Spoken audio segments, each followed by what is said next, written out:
ಓಂ ಗುರು ಬಸವಲಿಂಗಾಯ ನಮಃ. ಎಲ್ಲರಿಗೂ ಶರಣಾರ್ಥಿಗಳು. ಇಂದು ಭಾರತೀಯರೆಲ್ಲರೂ ಒಂದಾಗಿ ಒಗ್ಗಟ್ಟಾಗಿ ಬಹಳಷ್ಟು ಸಂಭ್ರಮ ಸಡಗರದಿಂದ ಆಚರಿಸುವಂತಹ ಸ್ವಾತಂತ್ರ್ಯೋತ್ಸವ ಹಬ್ಬ ಅಂತ ಹೇಳ್ಬೋದು. ಆ ಒಂದು ಕಾರ್ಯಕ್ರಮಕ್ಕೆ ನಿಮಗೆಲ್ಲ ಹಾರ್ದಿಕ ಗೌರವಪೂರ್ಣ ಸುಸ್ವಾಗತ. ಇದೀಗ ಮೊದಲನೇದಾಗಿ ಗಣ್ಯ ವ್ಯಕ್ತಿಗಳಿಂದ, ಇವತ್ತು ಆಗಮಿಸಿರುವ ಎಲ್ಲ ಗಣ್ಯ ವ್ಯಕ್ತಿಗಳಿಂದ ಮಹಾತ್ಮ ಬಸವೇಶ್ವರರ ಮತ್ತು ಲಿಂಗೈಕ್ಯ ಡಾಕ್ಟರ್ ಬಿ ಡಿ ಜತಿಯವರ ಪುತ್ಥಳಿಗೆ ಪುಷ್ಪಾರ್ಚನೆಯನ್ನು ಮಾಡುವುದರ ಮೂಲಕ ನಮ್ಮ ಒಂದು ಕಾರ್ಯಕ್ರಮವನ್ನು ಆರಂಭಿಸ್ತಾ ಇದ್ದೇವೆ. ಇದೀಗ ಈ ಒಂದು ಕಾರ್ಯಕ್ರಮವನ್ನು ಗಣ್ಯರೇ ನಡೆಸ್ಕೊಡ್ಬೇಕಾಗಿ ಕೇಳ್ಕೊಳ್ತಾ ಇದ್ದೆ.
ಬಹಳಷ್ಟು ಜನರ ಪ್ರಾಣಾರ್ಪಣೆಯಾಗಿದೆ. ಬಹಳಷ್ಟು ಜನರು ತಮ್ಮ ಸ್ವಂತ ಸುಖವನ್ನು ತ್ಯಾಗ ಮಾಡಿ ಜೈಲಲ್ಲೇ ತನ್ನ ಜೀವನವನ್ನು ಕಳೆದಿದ್ದಾರೆ. ಬಹಳಷ್ಟು ಜನರು ಅಹಿಂಸೆಯಿಂದ ಈ ಒಂದು ಸ್ವಾತಂತ್ರ್ಯೋತ್ಸವವನ್ನು ಸಂಪಾದನೆ ಮಾಡಿದ್ದಾರೆ. ಬಹಳಷ್ಟು ಜನರ ಒಂದು ಜೀವನದ ಅರ್ಪಣೆಯಿಂದ ನಮಗೆ ದೊರಕಿದಂತಹ ಈ ಸ್ವಾತಂತ್ರ್ಯದ ಉತ್ಸವ ಈ ಸಲ ಒಂದು ವಿಶೇಷವಾದದ್ದು. ಯಾಕೆಂದರೆ ಈ ಸಲ 75 ವರ್ಷಗಳ ಅಮೃತ ಮಹೋತ್ಸವ. ಹರ್ ಘರ್ ಮೇ ತಿರಂಗ ಅಂತ ಎಲ್ಲರ ಮನೆಗಳಲ್ಲೂ ಸಹ ನಮ್ಮ ಧ್ವಜ ಹಾರಾಡ್ತಾ ಇದೆ ಈ ವರ್ಷ. ಈ ಒಂದು ಕಾರ್ಯಕ್ರಮದ ಮುಂದಿನ ಭಾಗವಾಗಿ ಇದೀಗ ಸ್ವಾಗತ ಹಾಗೂ ಗಣ್ಯರ ಕಿರುಪರಿಚಯವನ್ನು ಮಾಡಿಕೊಡಲಿದ್ದಾರೆ ಪ್ರಧಾನ ಕಾರ್ಯದರ್ಶಿಗಳಾದ ಶ್ರೀ ಗಿರೀಶ್ ಎಸ್ ದಿಬ್ಬೂರ್ ಅವರು. ಅದು ಅಧ್ಯಕ್ಷರಿಗೆ ನನಗೆ ಕನ್ಫ್ಯೂಷನ್ ಆಗುತ್ತೆ. ಎಲ್ಲರಿಗೂ ನಮಸ್ಕಾರ.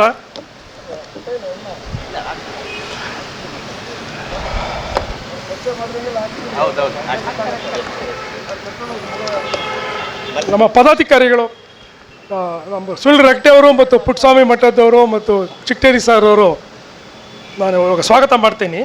ಓಂ ಶ್ರೀ ಗುರು ಬಸವಲಿಂಗಾಯ ನಮಃ. ಬಸವ ಸಮಿತಿ ಆಯೋಜಿಸಿರುವ 75ನೇ ಸ್ವಾತಂತ್ರ್ಯೋತ್ಸವ ಅಮೃತ ಮಹೋತ್ಸವದ ಈ ಕಾರ್ಯಕ್ರಮಕ್ಕೆ ಆಗಮಿಸಿರುವ ಅಣ್ಣ ಅರವಿಂದ್ ಜತ್ತಿ ಅಧ್ಯಕ್ಷರು, ಬಸವ ಸಮಿತಿ ಬೆಂಗಳೂರು ಅವರನ್ನು ಸ್ವಾಗತಿಸುತ್ತಾ ಅವರು ಇಂದಿನ ಕಾರ್ಯಕ್ರಮದ ಅಧ್ಯಕ್ಷತೆಯನ್ನು ವಹಿಸಿಕೊಳ್ಳಬೇಕೆಂದು ಕೇಳಿಕೊಳ್ಳುತ್ತೇನೆ. ಅವರಿಗೆ ನಂಜಪ್ಪ ಅವರು ಸ್ವಾಗತವನ್ನು ಕೋರ್ತಾ ಇದ್ದಾರೆ. ಈ ಶುಭ ಸಂದರ್ಭದಲ್ಲಿ ಬಸವ ಸಮಿತಿಯ ಸಂಸ್ಥಾಪಕ ಅಧ್ಯಕ್ಷರಾದ ಸನ್ಮಾನ್ಯ ಡಾಕ್ಟರ್ ಬಿ ಡಿ ಜತ್ತಿಯವರು ಸ್ಮರಿಸುವುದು ನಮ್ಮೆಲ್ಲರ ಆದ್ಯ ಕರ್ತವ್ಯ. ಆ ಮಹಾನುಭಾವರು ತಾಲೂಕು ಅಧ್ಯಕ್ಷ ಸ್ಥಾನದಿಂದ ಹಿಡಿದು ರಾಷ್ಟ್ರದ ರಾಷ್ಟ್ರಪತಿಯಾಗಿ ಎಲ್ಲ ಸಂವಿಧಾನ ಹುದ್ದೆಗಳು ಅಲಂಕರಿಸಿರುತ್ತಾರೆ. ಅವರ ಪುತ್ರರಾದ ಶ್ರೀ ಅರವಿಂದ್ ಜತ್ತಿಯವರು ಈ ಕಾರ್ಯಕ್ರಮ ಅಧ್ಯಕ್ಷತೆಯನ್ನು ವಹಿಸಿರುವುದು ನಿಮ್ಮೆಲ್ಲರ ತುಂಬ ಸಂತೋಷ ತಂದಿದೆ. ರಾಷ್ಟ್ರ ಪ್ರೇಮಿಗಳಾದ ನ್ಯಾಯಮೂರ್ತಿ ಶ್ರೀ ಹುಳವಾಡಿ ಶ್ರೀ ರಮೇಶ್, ಗೌರವಾನ್ವಿತ ಅಧ್ಯಕ್ಷರು, ಕರ್ನಾಟಕ ರಾಜ್ಯ ಗ್ರಾಹಕರ ವಾದ್ಯಗಳ ಪರಿಹಾರ ಆಯೋಗ ಬೆಂಗಳೂರು ಅವರು ಆಗಮಿಸಿರುತ್ತಾರೆ. ಅವರಿಗೆ ನಿಮ್ಮೆಲ್ಲರ ಪರವಾಗಿ ಪ್ರೀತಿಪೂರ್ವಕ ಸ್ವಾಗತ. ಅದೇ ರೀತಿ ಹಿರಿಯರಾದ ಪ್ರೊಫೆಸರ್ ಐ ಜಿ ಸನದಿ ಮಾಜಿ ಸಂಸದರು ಅವರು ಬಸ ಸಮಿತಿ ಮತ್ತು ಶರಣರ ಒಂದು ವಿಚಾರಧಾರೆಯಲ್ಲಿ ಅಪಾರ ಗೌರವ ಹೊಂದಿರತಕ್ಕಂಥ ಹಿರಿಯರು ಅವರು ಆಗಮಿಸಿದ್ದಾರೆ. ಅವರಿಗೆ ಗೌರವಪೂರ್ವಕ ಸ್ವಾಗತವನ್ನು ಕೋರುತ್ತಿದ್ದೇವೆ.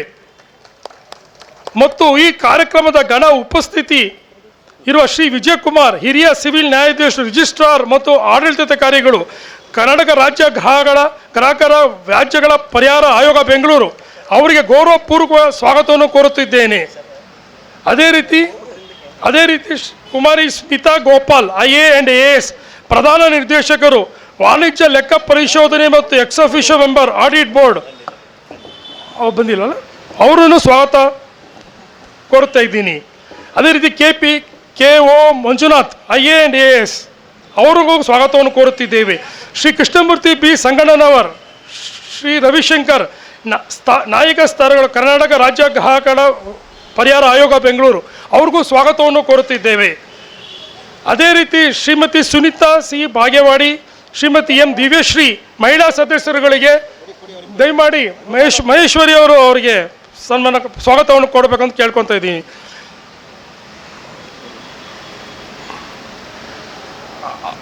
ಅದೇ ರೀತಿ ಶ್ರೀ ಆನಂದ್ ರಾಜಮಣಿ ವ್ಯವಸ್ಥಾಪಕ ನಿರ್ದೇಶಕರು ಮತ್ತು ಈ ಕಾರ್ಯಕ್ರಮಕ್ಕೆ ನಮ್ಮ ಪದಾಧಿಕಾರಿಗಳೆಲ್ಲ ಆಗಮಿಸಿದ್ದಾರೆ. ಶ್ರೀ ಪ್ರಭುದೇವ್ ಚಿಟ್ಟೇರಿಯವರು ಹಿರಿಯ ಉಪಾಧ್ಯಕ್ಷರು ಬಸ ಸಮಿತಿ ಅವರಿಗೆ ನಿಮ್ಮೆಲ್ಲ ಪ್ರೀತಿಪೂರ್ವಕ ಸ್ವಾಗತವನ್ನು ಕೋರುತ್ತಿದ್ದೇನೆ.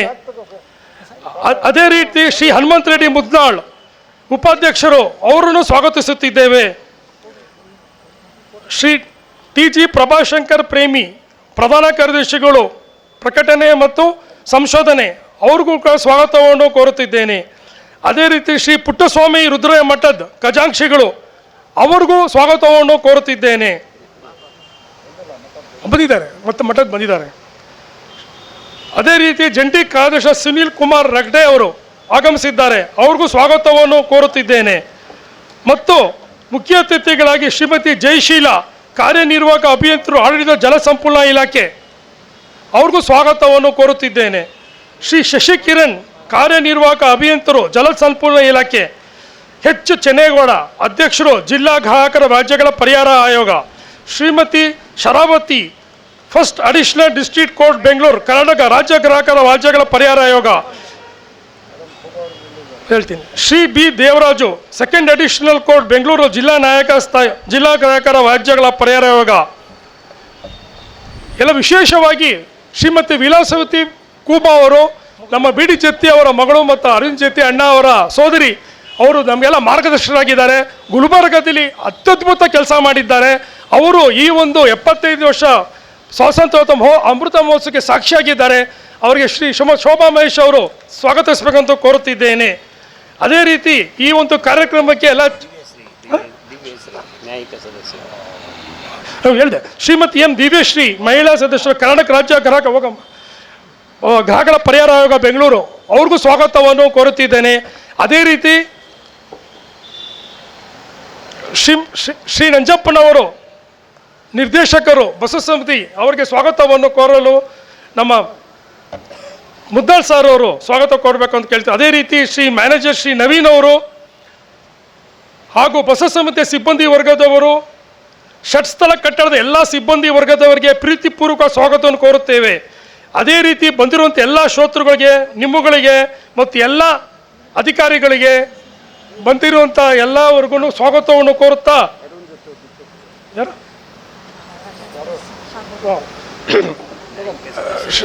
ಶ್ರೀಮತಿ ಶಾರದಾ ಅರವಿಂದ್ ಚೆತ್ತಿ ಅಣ್ಣ ಅವರು ಅಕ್ಕ ಅವರು ಎಲ್ಲ ಪ್ರೇರಣೆ ನಮ್ಮ ಅಧ್ಯಕ್ಷರಿಗೆ ಅವ್ರಿಗೂ ಪ್ರೀತಿಪೂರ್ವಕವಾಗಿ ಸ್ವಾಗತವನ್ನು ಕೋರುತ್ತಿದ್ದೇವೆ. ದಯಮಾಡಿ ನಾಯಕ ಸದಸ್ಯರುಗಳು ಯಾರಿದ್ದಾರೆ ತಾವು ದಯವಿಟ್ಟು ನಿಂತ್ಕೊಂಡ್ರೆ ತಾವು ಅವರಿಗೆ ಸ್ವಾಗತವನ್ನು ಕೋರೋಕ್ಕೆ ಅನುಕೂಲವಾಗುತ್ತದೆ.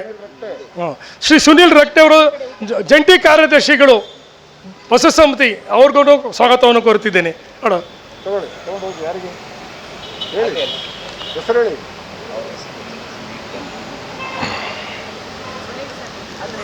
ಮತ್ತು ಎಲ್ಲ ಸಿಬ್ಬಂದಿ ವರ್ಗದವರಿಗೆ ಮತ್ತು ಬಂದಿರುವಂಥ ಎಲ್ಲರಿಗೂ ಪ್ರೀತಿಪೂರ್ವಕವಾಗಿ ಸ್ವಾಗತವನ್ನು ಕೋರುತ್ತಾ ಮತ್ತು ಇಂದಿನ ನಿರೂಪಣೆ ಮಾಡುತ್ತಿರುವ ಶ್ರೀಮತಿ ಲಯನ್ ಶೋಭಾ ಮಹೇಶ್ ಅವರಿಗೂ ಸ್ವಾಗತವನ್ನು ಕೋರುತ್ತೇನೆ. ಅಷ್ಟೇ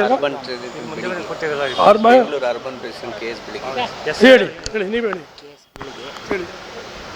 ಬೆಂಗಳೂರು ಗ್ರಾಹಕರ ಆಯೋಗದ ಜಿಲ್ಲಾ ಬೆಂಗಳೂರು ಅಧ್ಯಕ್ಷರಾದ KS ಬೆಳಗಿಯವರಿದ್ದಾರೆ. ಅವರಿಗೂ ಬಸವ ಸಮಿತಿಯ ಶಿವರಾಮ್ ಇದ್ದಾರೆ. ತಾವು ದಯವಿಡಿ ನಿಂತ್ಕೋಬೇಕಾಗಿ ವಿನಂತಿ. ರಾಮಚಂದ್ರರವರು.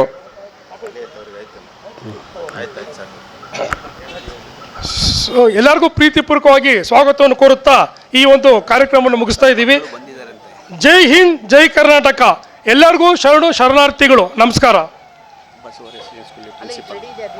Hello, Basava residential school principal Latha Mallikarjun ಅವರು ಬಂದಿದ್ದಾರೆ. ಅವ್ರಿಗೂ ಸ್ವಾಗತವನ್ನು ಕೋರುತ್ತಿದ್ದೇವೆ.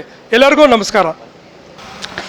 ಎಲ್ಲೋ ಹುಡುಕಿದೆ ಇಲ್ಲದ ದೇವರ ಕಲ್ಲು ಮಣ್ಣುಗಳ ಗುಡಿಯೊಳಗೆ, ಇಲ್ಲೇ ಇರುವ ಪ್ರೀತಿ ಸ್ನೇಹಗಳ ಗುರುತಿಸದಾದೆ ನಮ್ಮೊಳಗೆ ಅಂತ ಕವಿಯೊಬ್ಬರು ಹೇಳ್ತಾರೆ. ಹಾಗೆ ನಮಗೆ ಇವತ್ತು ಸ್ವಾತಂತ್ರ್ಯವನ್ನು ತಂದು ಕೊಟ್ಟವರು ಕೂಡ ನಾವೊಂದು ರೀತಿಯಲ್ಲಿ ದೇವರು ಅಂತಲೇ ಅಂದ್ಕೊಳ್ಬೋದು. ಹಾಗೆ ನಮ್ಮ ದೇಶವಾಸಿಗಳು ಪ್ರತಿಯೊಬ್ಬರಲ್ಲೂ ಕೂಡ ನಾವು ದೈವತ್ವವನ್ನು ಕಾಣುವಂತಹ ಒಂದು ಸಂದರ್ಭ ಇದು. ಅಂತಹ ಒಂದು ಸಂದರ್ಭವನ್ನು ನಮ್ಮ ಕವಿ ಈ ರೀತಿಯಾಗಿ ಕಟ್ಟಿಕೊಟ್ಟಿದ್ದಾರೆ. ಹಾಗೆ ಹೊಂದಿಕೆ ಎಂಬುದು ಎಷ್ಟು ಕಷ್ಟವೋ 4 ದಿನದ ಈ ಒಂದು ಜೀವನದೊಳಗೆ ಅಂತ ಕವಿ ಹೇಳ್ತಾರೆ. ಅದ್ರ ಜೊತೆ ಹೇಳ್ತಾರೆ, ಎಲ್ಲಿದೆ ನಂದನ, ಎಲ್ಲಿದೆ ಬಂಧನ, ಎಲ್ಲ ಇದೆ ಅದು ನಮ್ಮೊಳಗೆ ಅಂತ. ನಾವು ಬಂಧನ ಅಂದ್ಕೊಂಡ್ರೆ ಅದು ಬಂಧನ, ಅಥವಾ ಇದು ನಂದನವನ ಅಂತ ಅಂದ್ಕೊಂಡ್ರೆ ನಂದನವನ. ಈ ಒಂದು ನುಡಿಗಳನ್ನು ನಾವು ಅರ್ಥ ಮಾಡಿಕೊಂಡು ನಮ್ಮ ದೇಶಕ್ಕಾಗಿ ದುಡಿದ್ರೆ ನಮ್ಮ ದೇಶ ಇವತ್ತು ಪ್ರಗತಿಯ ತುದಿಯಲ್ಲಿರುತ್ತೆ ಅಂತ ಹೇಳ್ಬೋದು. ಈ 75ನೇ ವರ್ಷದಲ್ಲಿ ಎಷ್ಟೋ ನಾವು ನಮ್ಮ ದೇಶದ ಪ್ರಗತಿಯನ್ನು ಸಾಧಿಸಿದ್ದೀವಿ, ಆದರೂ ಕೂಡ ಸಾಧಿಸಬೇಕಾದ್ದು ಬಹಳಷ್ಟು ಇದೆ ಅಂತ ಹೇಳ್ಬೋದು. ಇದೀಗ ಬಸವ ವಸತಿ ಶಾಲೆಯ ಮಕ್ಕಳು ಬಂದಿದ್ದಾರೆ.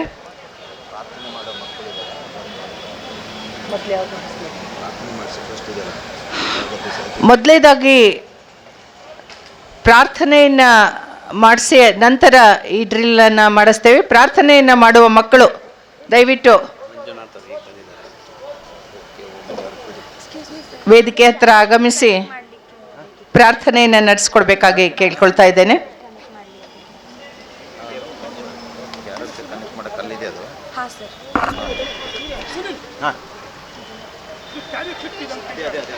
ಇದೀಗ ಶ್ರೀ KO ಮಂಜುನಾಥ್ರವರು, ಅವ್ರ ನಿರ್ದೇಶಕರು, ಹಣಕಾಸು ಮತ್ತು ಸಂಪರ್ಕ ಲೆಕ್ಕ ಪರಿಶೋಧನಾ ಕಾರ್ಯಾಲಯ ಬಸವಭವನ ಬೆಂಗಳೂರು, ಅವ್ರು ಬಂದಿದ್ದಾರೆ.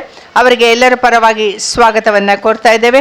ಹಾಗೆ ನಮ್ಮ ತ್ರಿವರ್ಣದ ಸ್ಕಾರ್ಪನ್ನು ಅವರಿಗೆ ತೊಡಿಸ್ತಾ ಇದ್ದೇವೆ.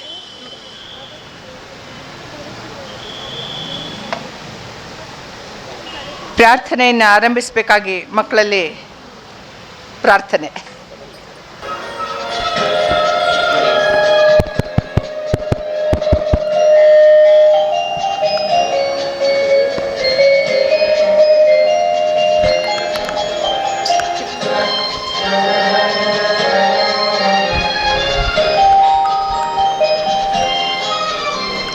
ಹಿಂದೂಸ್ತಾನವು ಎಂದು ಮರೆಯದ ಭಾರತ ರತ್ನವು ನೀನಾಗು. ಹಿಂದೂಸ್ತಾನವು ಎಂದು ಮರೆಯದ ಭಾರತ ರತ್ನವು ನೀನಾಗು. ಕನ್ನಡ ಹಿರಿಮೆಯ ಮಗನಾಗು, ಕನ್ನಡ ನುಡಿಯ ಸಿರಿಯಾಗು. ಹಿಂದೂಸ್ತಾನವು ಎಂದು ಮರೆಯದ ಭಾರತ ರತ್ನವು ನೀನಾಗು.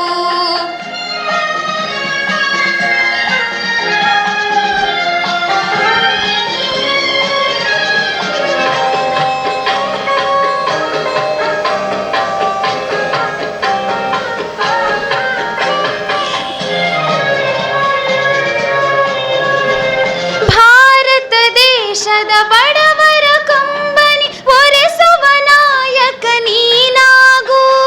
ಭಾರತ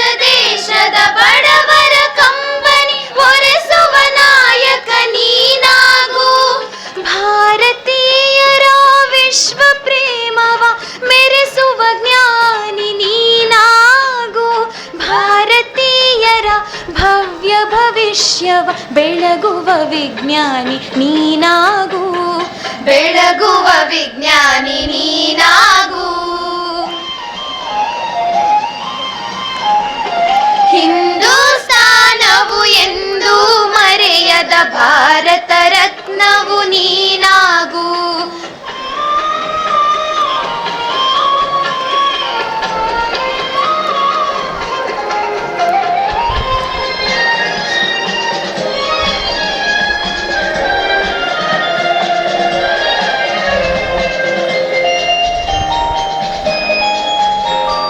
ಭೂಮಂಡಲದ ಆಹಾಕಾರವ ನೀಗುವ ಶಕ್ತಿಯು ನೀನಾಗು, ಭೂಮಂಡಲದ ಆಹಾಕಾರವ ನೀಗುವ ಶಕ್ತಿಯು ನೀನಾಗು.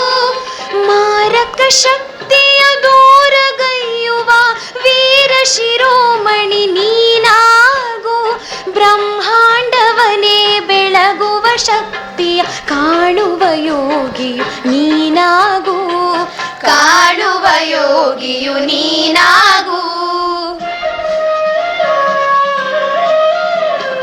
ಹಿಂದೂಸ್ತಾನವು ಎಂದೂ ಮರೆಯದ ಭಾರತ ರತ್ನವು ನೀನಾಗು, ಕನ್ನಡ ಹಿರಿಮೆಯ ಮಗನಾಗು, ಕನ್ನಡ ನುಡಿಯ ಸಿರಿಯಾಗು.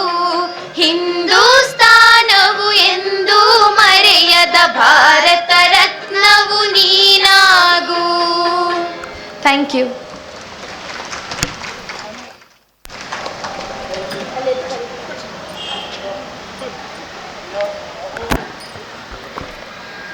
ಇವತ್ತು ಬಹಳಷ್ಟು ಸಮಂಜಸವಾದ ಮತ್ತು ಸಮರ್ಪಕವಾದ ಈ ಒಂದು ರಾಷ್ಟ್ರವನ್ನು ಜಾಗೃತಗೊಳಿಸುವಂತಹ ಗೀತೆ, ಹಿಂದೂಸ್ತಾನವು ಹೆಮ್ಮೆ ಪಡುವಂತಹ ಮನುಷ್ಯ ಮಾನವ ನೀನಾಗು ಅನ್ನೋ ಒಂದು ಗೀತೆಯನ್ನು ಹಾಡುವುದರ ಮೂಲಕ ನಮ್ಮಲ್ಲಿ ಇನ್ನಷ್ಟು ಹೆಚ್ಚು ಸ್ಫೂರ್ತಿಯನ್ನು ತುಂಬಿದ್ದಾರೆ ಬಸವ ವಸತಿ ಶಾಲೆಯ ಮಕ್ಕಳು. ಅವರಿಗೆ ಎಲ್ಲರ ಪರವಾಗಿ ಧನ್ಯವಾದಗಳನ್ನು ಅರ್ಪಿಸ್ತಾ ಇದ್ದೇವೆ.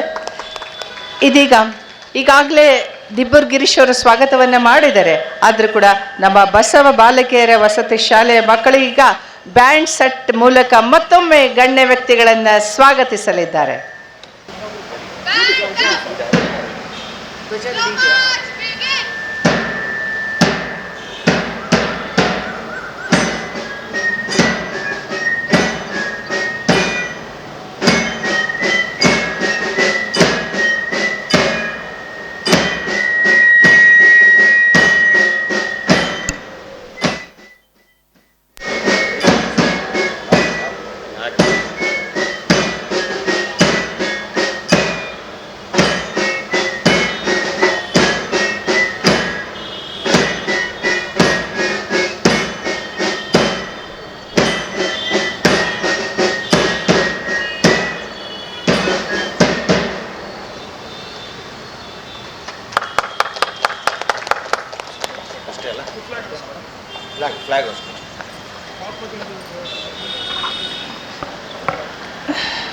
ಬ್ಯಾಂಡ್ ಸೆಟ್ ಮೂಲಕ ಗಣ್ಯ ವ್ಯಕ್ತಿಗಳನ್ನು ಮತ್ತೊಮ್ಮೆ ಸ್ವಾಗತಿಸಿದ ಬಸವ ಬಾಲಕಿಯರ ವಸತಿ ಶಾಲೆಯ ಮಕ್ಕಳಿಗೆ ಧನ್ಯವಾದಗಳನ್ನು ಹೇಳ್ತಾ, ಇದೀಗ ಬಹಳಷ್ಟು ಪ್ರಮುಖವಾದ ಕಾರ್ಯಕ್ರಮ ಇವತ್ತಿನ ಒಂದು ನಮ್ಮ ಧ್ವಜಾರೋಹಣ ಕಾರ್ಯಕ್ರಮ.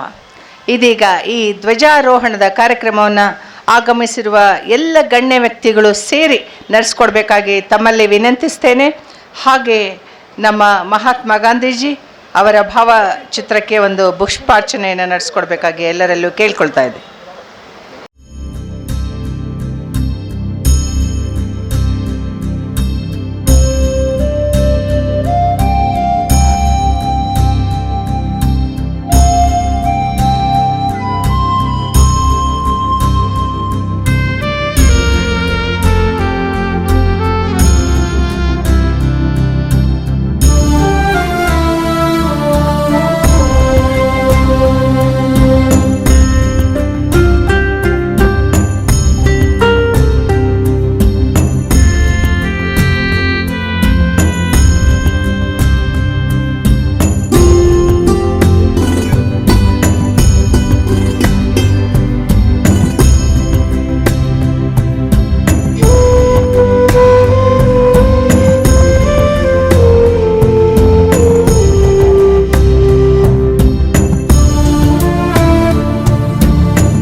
बोलो भारत माता की, बोलो भारत माता की, बोलो भारत माता की।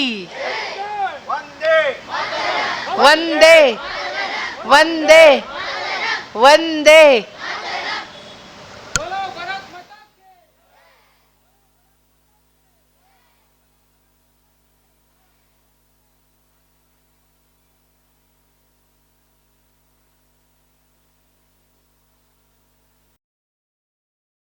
जन गण मन अधिनायक जय हे भारत भाग्य विधाता।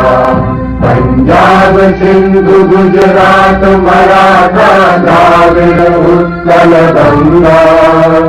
विंध्य हिमाचल यमुना गंगा उच्छल जलधि तरंगा।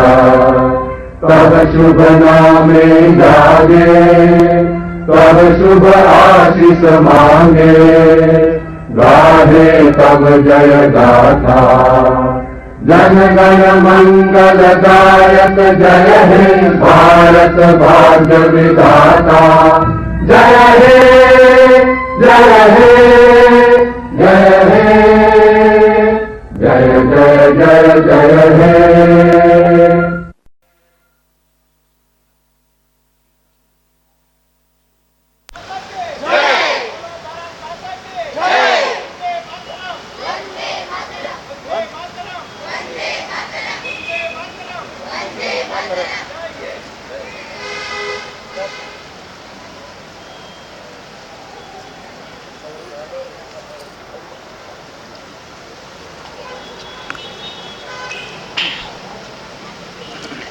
ನಮ್ಮ ದೇಶದ ಗೌರವ ಹಾಗೂ ಹೆಮ್ಮೆಯ ಪ್ರತೀಕವಾದ ಆಮೇಲೆ ಪಿರಮಿಡ್ ಮಾಡ್ತಾರೆ. ಧ್ವಜಾರೋಹಣವನ್ನು ನಮ್ಮ ಅಧ್ಯಕ್ಷರಾದಿಯಾಗಿ ಎಲ್ಲ ಗಣ್ಯ ವ್ಯಕ್ತಿಗಳು ನಡೆಸ್ಕೊಟ್ಟಿದ್ದಾರೆ. ಅವರಿಗೆ ಎಲ್ಲರ ಪರವಾಗಿ ಧನ್ಯವಾದಗಳನ್ನು ಅರ್ಪಿಸ್ತಾ ಇದ್ದೇವೆ. ಇವತ್ತು ಕಾಶ್ಮೀರದಿಂದ ಕನ್ಯಾಕುಮಾರಿಯವರೆಗೆ ಎಲ್ಲೆಲ್ಲಿಯೂ ಸಂಭ್ರಮ ಉತ್ಸವ, ಎಲ್ಲರಲ್ಲೂ ಕೂಡ ಹೊಸ ಒಂದು ಉತ್ಸಾಹ ಮನೆ ಮಾಡಿದೆ. ಒಂದು ಸಂತೋಷ ಎಲ್ಲರ ಮುಖದಲ್ಲೂ ಕೂಡ ಒಂದು ಸಂತೋಷ ಪ್ರತಿಫಲಿಸ್ತಾ ಇದೆ. ಈ ಸಂಭ್ರಮದ ಹಬ್ಬದಲ್ಲಿ ಎಲ್ಲರೂ ಭಾಗವಹಿಸೋದನ್ನು ನೋಡೋದೇ ಒಂದು ಚಂದ ಅಂತ ಹೇಳ್ಬೋದು. ಆ ಒಂದು ಶುಭ ಸಂದರ್ಭದಲ್ಲಿ ಇದೀಗ ಇನ್ನೊಂದು ಗೀತೆಯನ್ನು ಕೇಳೋಣ. ಬಸವ ವಸತಿ ಬಾಲಕಿಯರ ಶಾಲೆಯ ಮಕ್ಕಳಿಂದ.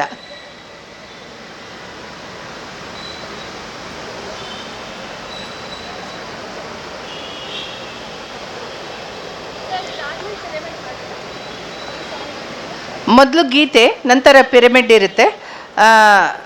ಹಾಡಬೇಕಾದವ್ರು ದಯವಿಟ್ಟು ಬೇಗ ವೇದಿಕೆ ಹತ್ರ ಬರಬೇಕು.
याद उन्हें भी कर लो, कुछ याद उन्हें भी कर लो, जो लौट के घर ना आए, जो लौट के घर ना आए। ऐ मेरे वतन के लोगों, जरा आँख में भर लो पानी, जो शहीद हुए हैं उनकी जरा याद करो कुर्बानी। तुम भूल ना जाओ सुनो, इसलिए सुनो ये कहानी। जो शहीद हुए हैं उनकी हम याद करो कुर्बानी।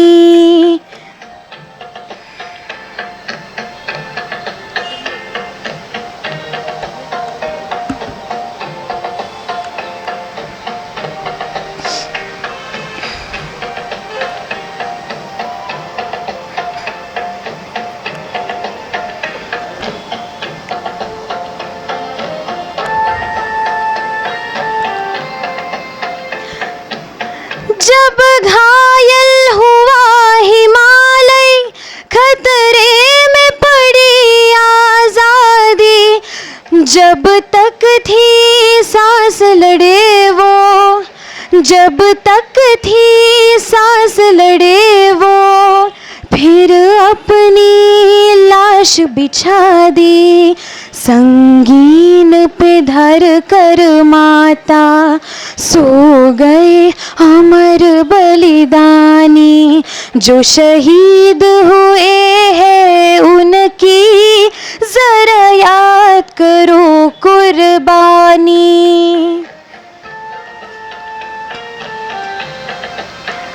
कोई सिख कोई जात मराठा, कोई सिख कोई जात मराठा। कोई घुरका कोई मदरासी, कोई घुरका कोई मदरासी। हर वीरता मरने वाला, हर वीर था मरने वाला। हर वीर था भारतवासी। जो खून गिरा पर्वत पर वो खून था हिंदुस्तानी। जो शहीद हुए हैं उनकी जरा याद करो कुर्बानी।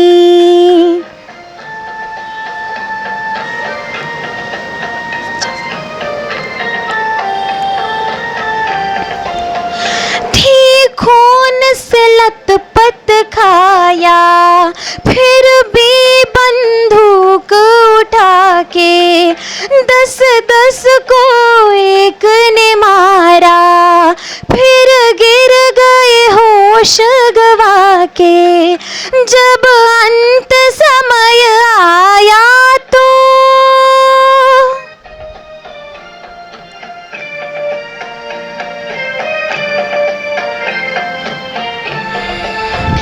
जब अंत समय आया तो कह गए कि अब मरते हैं। खुश रहना देश के प्यारों, खुश रहना देश के प्यारों। अब हम तो सफर करते हैं, अब हम तो सफर करते हैं। क्या लोग थे वो दीवाने, क्या लोग थे वो अभिमानी। जो शहीद हुए हैं उनकी जरा याद करो कुर्बानी। तुम भूल न जाओ उनको, इसलिए कही ये कहानी। जो शहीद हुए हैं उनकी जरा याद करो कुर्बानी। जय हिंद की सेना, जय हिंद की सेना। जय हिंद, जय हिंद, जय हिंद, जय हिंद। Thank you.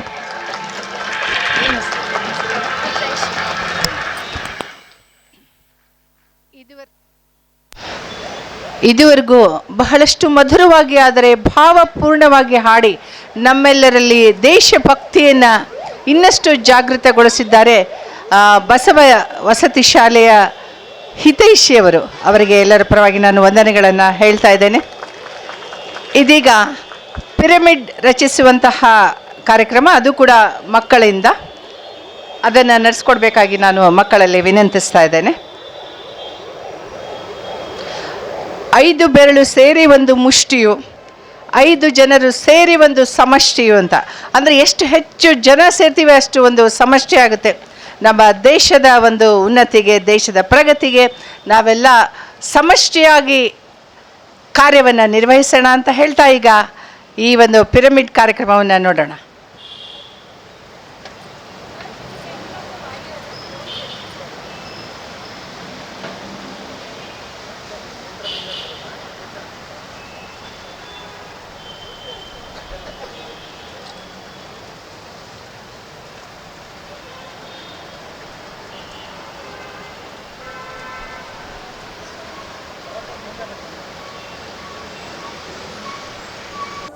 घर घर तिरंगा, हर घर तिरंगा, घर घर तिरंगा, हर घर तिरंगा।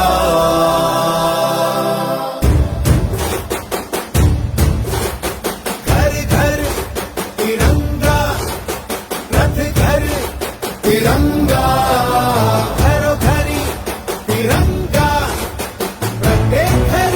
तिरंगा।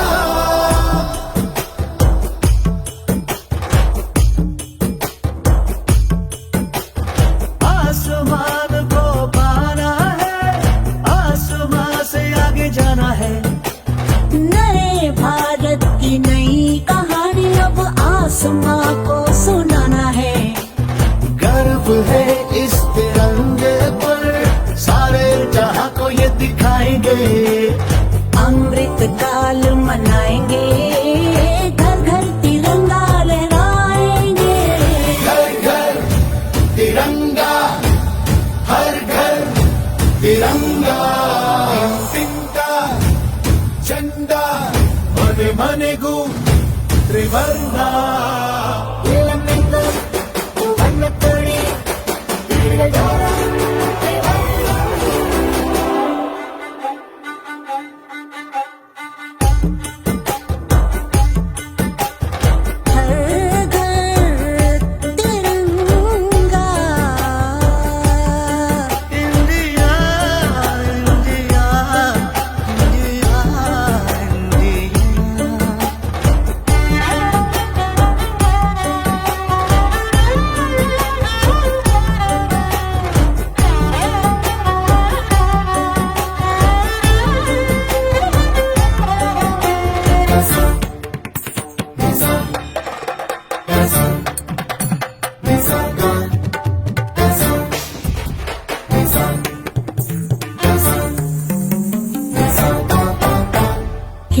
केसरिया रंग है क्या? ये रंग मेरी शक्ति का है, ये रंग मेरी ताकत का है, ये रंग देश के माथे पे सजा। श्वेत है क्या रंग सत्य का? ये श्वेत रंग शांति का है, ये श्वेत रंग एके का है, ये रंग देश के दिल में है बसा। रंग हरा तो खुशहाली का है, ये धर्म चक्र विकास का। इन्हीं उसूलों से है ये बना तिरंगा हमारा, तिरंगा प्यारा। घोरे घोरे तिरंगा, घर घर तिरंगा, हर घर तिरंगा। घर घर तिरंगा, हर घर तिरंगा।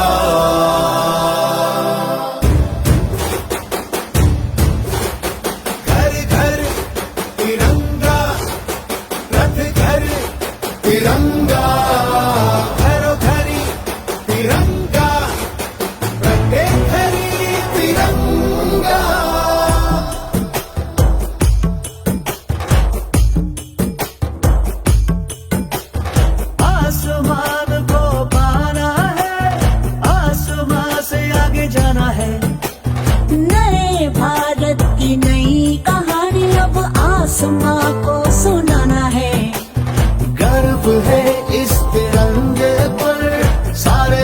दुनिया को ये दिखाएंगे, अमृत काल मनाएंगे, घर घर तिरंगा लहराएंगे। घर घर तिरंगा, हर घर तिरंगा, तिंका झंडा मने मने गु त्रिवर्णा।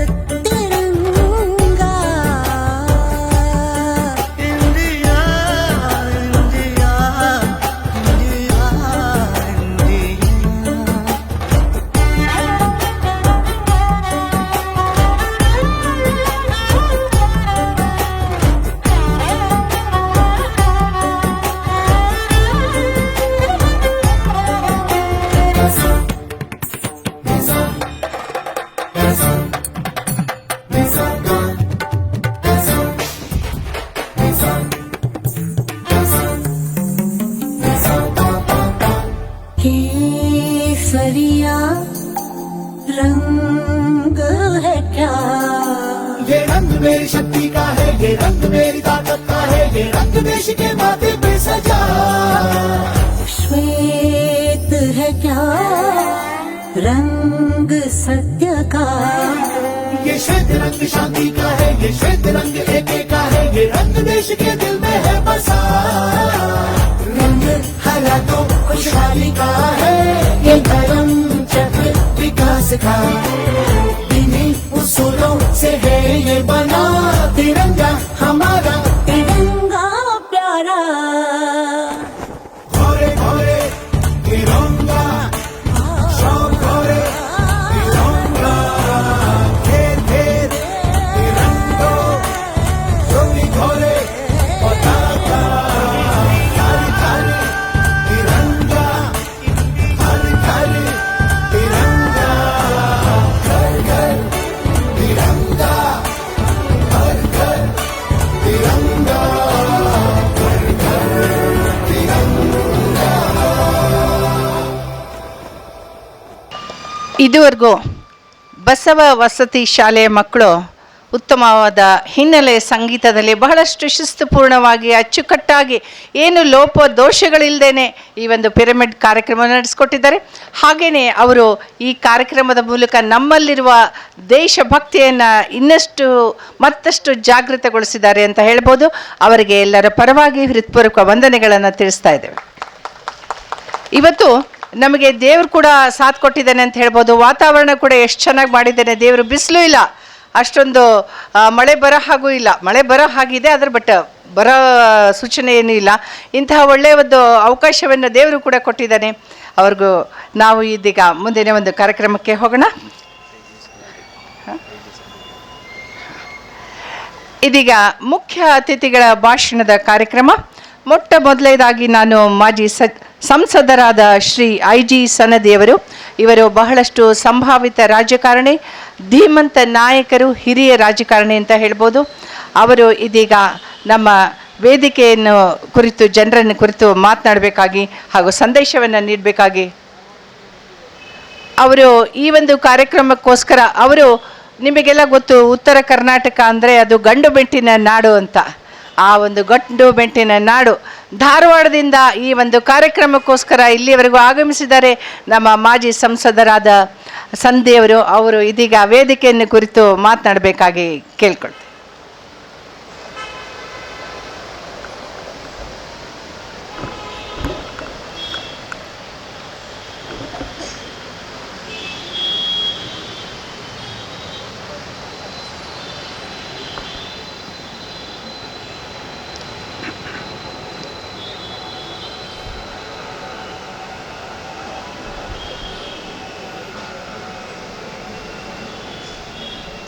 ಆ ಮಕ್ಕಳನ್ನು ಇಲ್ಲಿ ಕೂಡಿಸ್ತೀರೇನು? ಈ ಕಡೆಗೆ ನಾಲ್ಕು ಮಾತುಗಳನ್ನು ಕೇಳ್ತಾರೆ ತಾಯಿಯವರು. ಮೇಲೆ ಕೂಡಿಸ್ರಿ ಈ ಕಡೆ.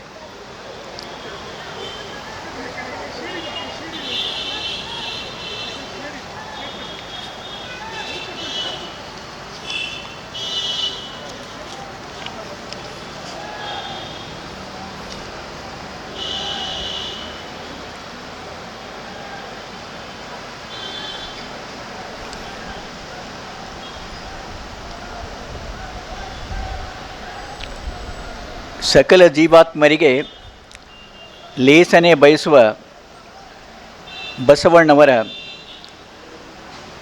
ವಿಶ್ವ ಪತಾಕೆಯ ಅಡಿಯಲ್ಲಿ ಇವತ್ತು ರಾಷ್ಟ್ರಧ್ವಜ ಆರೋಹಣ ಮಾಡ್ತಾ ಇದ್ದೇವೆ. ಅವರಿಬ್ಬರ ಆಶಯನೂ ಕೂಡ ಒಂದೇ ಇತ್ತು, ಸಕಲ ಜೀವಾತ್ಮರು ಬದುಕಬೇಕು ಅಂತ ಅವ್ರು ಹೇಳಿದರು. ಇಲ್ಲಿ ಭಾರತದಲ್ಲಿರ್ತಕ್ಕಂಥ ಎಲ್ಲರೂ ಕೂಡ ಸುಖವಾಗಿ ಬದುಕಬೇಕು ಅಂತಕ್ಕಂಥ ಆಸೆ ಅವನ್ನು ಇಟ್ಟುಕೊಂಡಿದ್ದಾರೆ. ಆದರೆ 2-3 ವಿಚಾರಗಳು, ಬಹುಶಃ ಭಾಳಷ್ಟು ವಿಚಾರಗಳನ್ನು ತಂದಿದ್ದೇನೆ, ಆ ಸಾಹಸ ಧೈರ್ಯ ಮಾಡಲಿಕ್ಕೆ ಹೋಗೋದಿಲ್ಲ, ಎಲ್ಲ ಹಿರಿಯರು ಇವತ್ತು ಇಲ್ಲಿದ್ದಾರೆ. ಆದರೆ ಒಂದು ಮಾತನ್ನು ಯಾದ ಕರೋ ಅಂಥೇಳಿ ಏನು ತಾಯಿ ಹಾಡಿದ್ರಲ್ಲ, ಬಹುಶಃ ಅದನ್ನು ನೆನೆಸ್ಕೊಂಡು 2 ಮಾತು ಮೊದಲು ಪ್ರಾರಂಭ ಮಾಡಬೇಕು ಅಂತ ನಾನು ಭಾವನೆ ಮಾಡ್ಕೊಂಡಿದ್ದೀನಿ. ಈ ರಾಷ್ಟ್ರಧ್ವಜ ಅಥವಾ ನಮ್ಗೆ ಸ್ವಾತಂತ್ರ್ಯ ಸಿಕ್ತಲ್ಲ, ಇದು ಹೂವಿನ ಹಾಸಿಗೆ ಇರಲಿಲ್ಲ ರೀ, ಇದು ಮುಳ್ಳಿನ ಹಾಸಿಗೆ ಇತ್ತು. ಜನ ತಮ್ಮ ಪ್ರಾಣವನ್ನು ಕೈಯಲ್ಲಿ ಹಿಡಿದುಕೊಂಡು ಇವತ್ತು ರಕ್ತವನ್ನು ಹರಿಸಿದ್ದಾರೆ. ಮನೆ ಮಠ ಎಲ್ಲವನ್ನೂ ಕೂಡ ತ್ಯಾಗ ಮಾಡಿ ಈ ಸ್ವಾತಂತ್ರ್ಯಕ್ಕೆ ತಮ್ಮ ಬಲಿಯನ್ನು ಕೊಟ್ಟಾರ. ಅವರ ಬಲಿದಾನದ ಮೇಲೆ ಇವತ್ತು ಈ ಎತ್ತರವಾದಂಥ ಧ್ವಜ ಹಾರ್ತಾ ಇರೋದನ್ನು ನಾವು ಅಭಿಮಾನದಿಂದ ಅದನ್ನು ಅಭಿವಂದಿಸಬೇಕು. ಬಹುಶಃ ಒಂದು ಮಾತು ನನ್ನ ನೆನಪಾಗ್ತದೆ, ಈ ಧ್ವಜ ಅಂತ ಅಂದ ಕೂಡಲೇ ಬೇರೆ ನಮ್ಮ ವಿಷಯ ಬೇಡ, ನಾನು ಒಂದೇಳೋ ಮಕ್ಕಳಿಗೆ ಪಾಠ ಹೇಳ್ತಿದ್ದು, ಫೂಲ್ಕಿ ಅಭಿಲಾಷ ಅಂತ, ಏನು ಇಚ್ಛೆಪ್ಪ ಹೂವೇ ನಿಂದು ಹೇಳು, ಈಗೆಲ್ಲ ನಾವು ದೇವರಿಗೆ ಅರ್ಪಣೆ ಮಾಡಿದ್ವಲ್ಲ, ಏನು ಇಚ್ಛೆ ನಿಂದು ಅಂತ. ಚಾಹ ನಹಿ ಸುರಬಾಲಾಕೆ ಗೆಹನೌಮೆ ಗುಂತಾ ಜಾವು. ನೋಡಪ್ಪ, ಈ ಅಪ್ಸರೆಯರಿದ್ದಾರಲ್ಲ, ಅವ್ರ ತಲೆ ಮೇಲೆ ಹೋಗಿ ಶೋಭಾಯಮಾನವಾಗೋಕ್ಕೆ ಇಚ್ಛೆ ಇಲ್ಲ. ಆಮೇಲೆ ದೇವರ ಮುಡಿಗೆ ಹೋಗಿ ಅರ್ಪಣೆ ಆಗಬೇಕು ಅಂತದ್ದು ಇಚ್ಛೆ ಇಲ್ಲ. ಆಮೇಲೆ ಪ್ರೇಮಿಗಳಿದ್ದಾರಲ್ಲ, ಅವರಿಗೆ ಕೊರಳಲ್ಲಿ ಹಾರ ಆಗಬೇಕು ಅಂತ ಇಚ್ಛೆ ಇಲ್ಲ ನಂದು ಹೂವಿಂದು. ಆಗ ನಿನ್ನ ಇಚ್ಛೆ ಏನು ಅಂತಂದರೆ, ಮಾತೃಭೂಮಿ ಕೆ ಲಿಯೆ ಶೀಶ್ ಚಡಾನೆ ಜಿಸ್ ಪಥ ಜಾವೆ ವೀರ ಅನೇಕ ವಹಾ ತುಮ್ ಫೇಕ್ ದೇನಾ ಅಂತದ. ಮಾತೃಭೂಮಿಗಾಗಿ ಯಾರೋ ತಮ್ಮನ್ನೇ ತಮ್ಮ ಅರ್ಪಿಸಿಕೊಂಡು ಏನು ಜನ ಹೋಗ್ತಾ ಇದ್ದಾರಲ್ಲ, ಅವ್ರ ರಸ್ತೆ ಮೇಲೆ ನನ್ನ ಚೆಲ್ಲಿ ಬಿಡ್ರಿ, ಅವರ ಪಾದ ಧೂಳಿಯಿಂದ ನನ್ನ ಜನ್ಮ ಸಾರ್ಥಕ ಆಗ್ತದೆ ಅಂತಕ್ಕಂಥ ಮಾತನ್ನು ಒಂದು ಸಣ್ಣ ಹೂ ಹೇಳಿದ್ದನ್ನು ಕೂಡ ತಾವು ಅರ್ಥ ಮಾಡ್ಕೋಬೇಕು. ಹೀಗೆಲ್ಲ ಹೇಳಿದ ಹೊತ್ತಿನಲ್ಲಿ ಈ ಧ್ವಜದ ಬಗ್ಗೆ ಆವಾಗೇನು ಹೋರಾಟ ಮಾಡಿದರು ಸ್ವಾತಂತ್ರ್ಯ ತರೋ ಸಲುವಾಗಿ ಪ್ರಮುಖವಾದಂಥ ಪಾತ್ರ ಈ ರಾಷ್ಟ್ರಧ್ವಜ ಹೊಂಚಿದೆ. ಈ ಮಕ್ಕಳನ್ನು ಕರೆದಾಗ ಅವ್ರದ್ದೊಂದು ಮಾತು ನೆನಪಾಗ್ತದೆ. ಸರ್, ಹೆಂಗೆ ಪ್ರಭಾತ್ ಪೇರಿ ಒಳಗೆ ನಾವು ಮುಂಜಾನೆ ಹೋಗ್ತಿದ್ವಲ್ಲ ಕಾಲೇಜ್ನೊಳಗೆ, ಹಾಗೊಂದು ಪ್ರಭಾತ್ ಪೇರಿ ನಡೆದಿತ್ತು ಪಟ್ನಾದಲ್ಲಿ.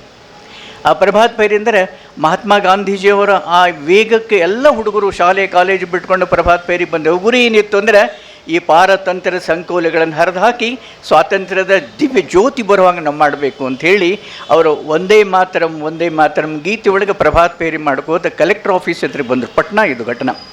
ಕಲೆಕ್ಟರ್ ಆಫೀಸ್ ಹತ್ರ ಬಂದ ಕೂಡಲೇ ನಮ್ಗೆ ಗೊತ್ತದಲ್ಲ, ಲಾ ಆ್ಯಂಡ್ ಆರ್ಡರು ಕಾಪಾಡೋರು ಸಾಲು ಹಿಡಿದು ರೈಫಲ್ ಹಿಡ್ಕೊಂಡು ಹಾಗೆ ನಿಂತಿದ್ರು. ಕಲೆಕ್ಟ್ರೂ ಅಲ್ಲಿ ನಿಂತಿದ್ದ. ಆ ಹುಡುಗರು ಕೇಳಿದ, ಯಾಕಪ್ಪ ಎಲ್ಲಿ ಹೊರಟೀರಿ ನೀವು? ಸಣ್ಣ ಹುಡುಗರು, ಎಲ್ಲಿ ಹೊರಟೀರಿ? ಪ್ರಭಾತ್ ಫೇರಿ ಮಾಡ್ತಾ ಇದ್ದೀವಿ. ಏನು ನಿಮ್ಮ ಉದ್ದೇಶ ಏನು? ಈ ನಿಮ್ಮ ಕಲೆಕ್ಟರ್ ಆಫೀಸ್ ಮೇಲೆ ಏನು ಯೂನಿಯನ್ ಜಾಕ್ ಅದಲ್ಲ ಧ್ವಜ, ಅದನ್ನು ಕೆಳಗಿಳಿಸಿ ಇದು ನಮ್ಮ ಭಾರತ ಮಾತೆ ಈ ಧ್ವಜ ರಾಷ್ಟ್ರಧ್ವಜ ಹಾರಿಸ್ಬೇಕಂತ ಇಚ್ಛೆ ಅದ ರೀ ಅಂತಂತಾರೆ ಹುಡುಗರು. ಹೌದಾ, ನೀವು ಅದನ್ನು ಹಾರಿಸ್ಬೇಕಂತ ಮಾಡಿರ?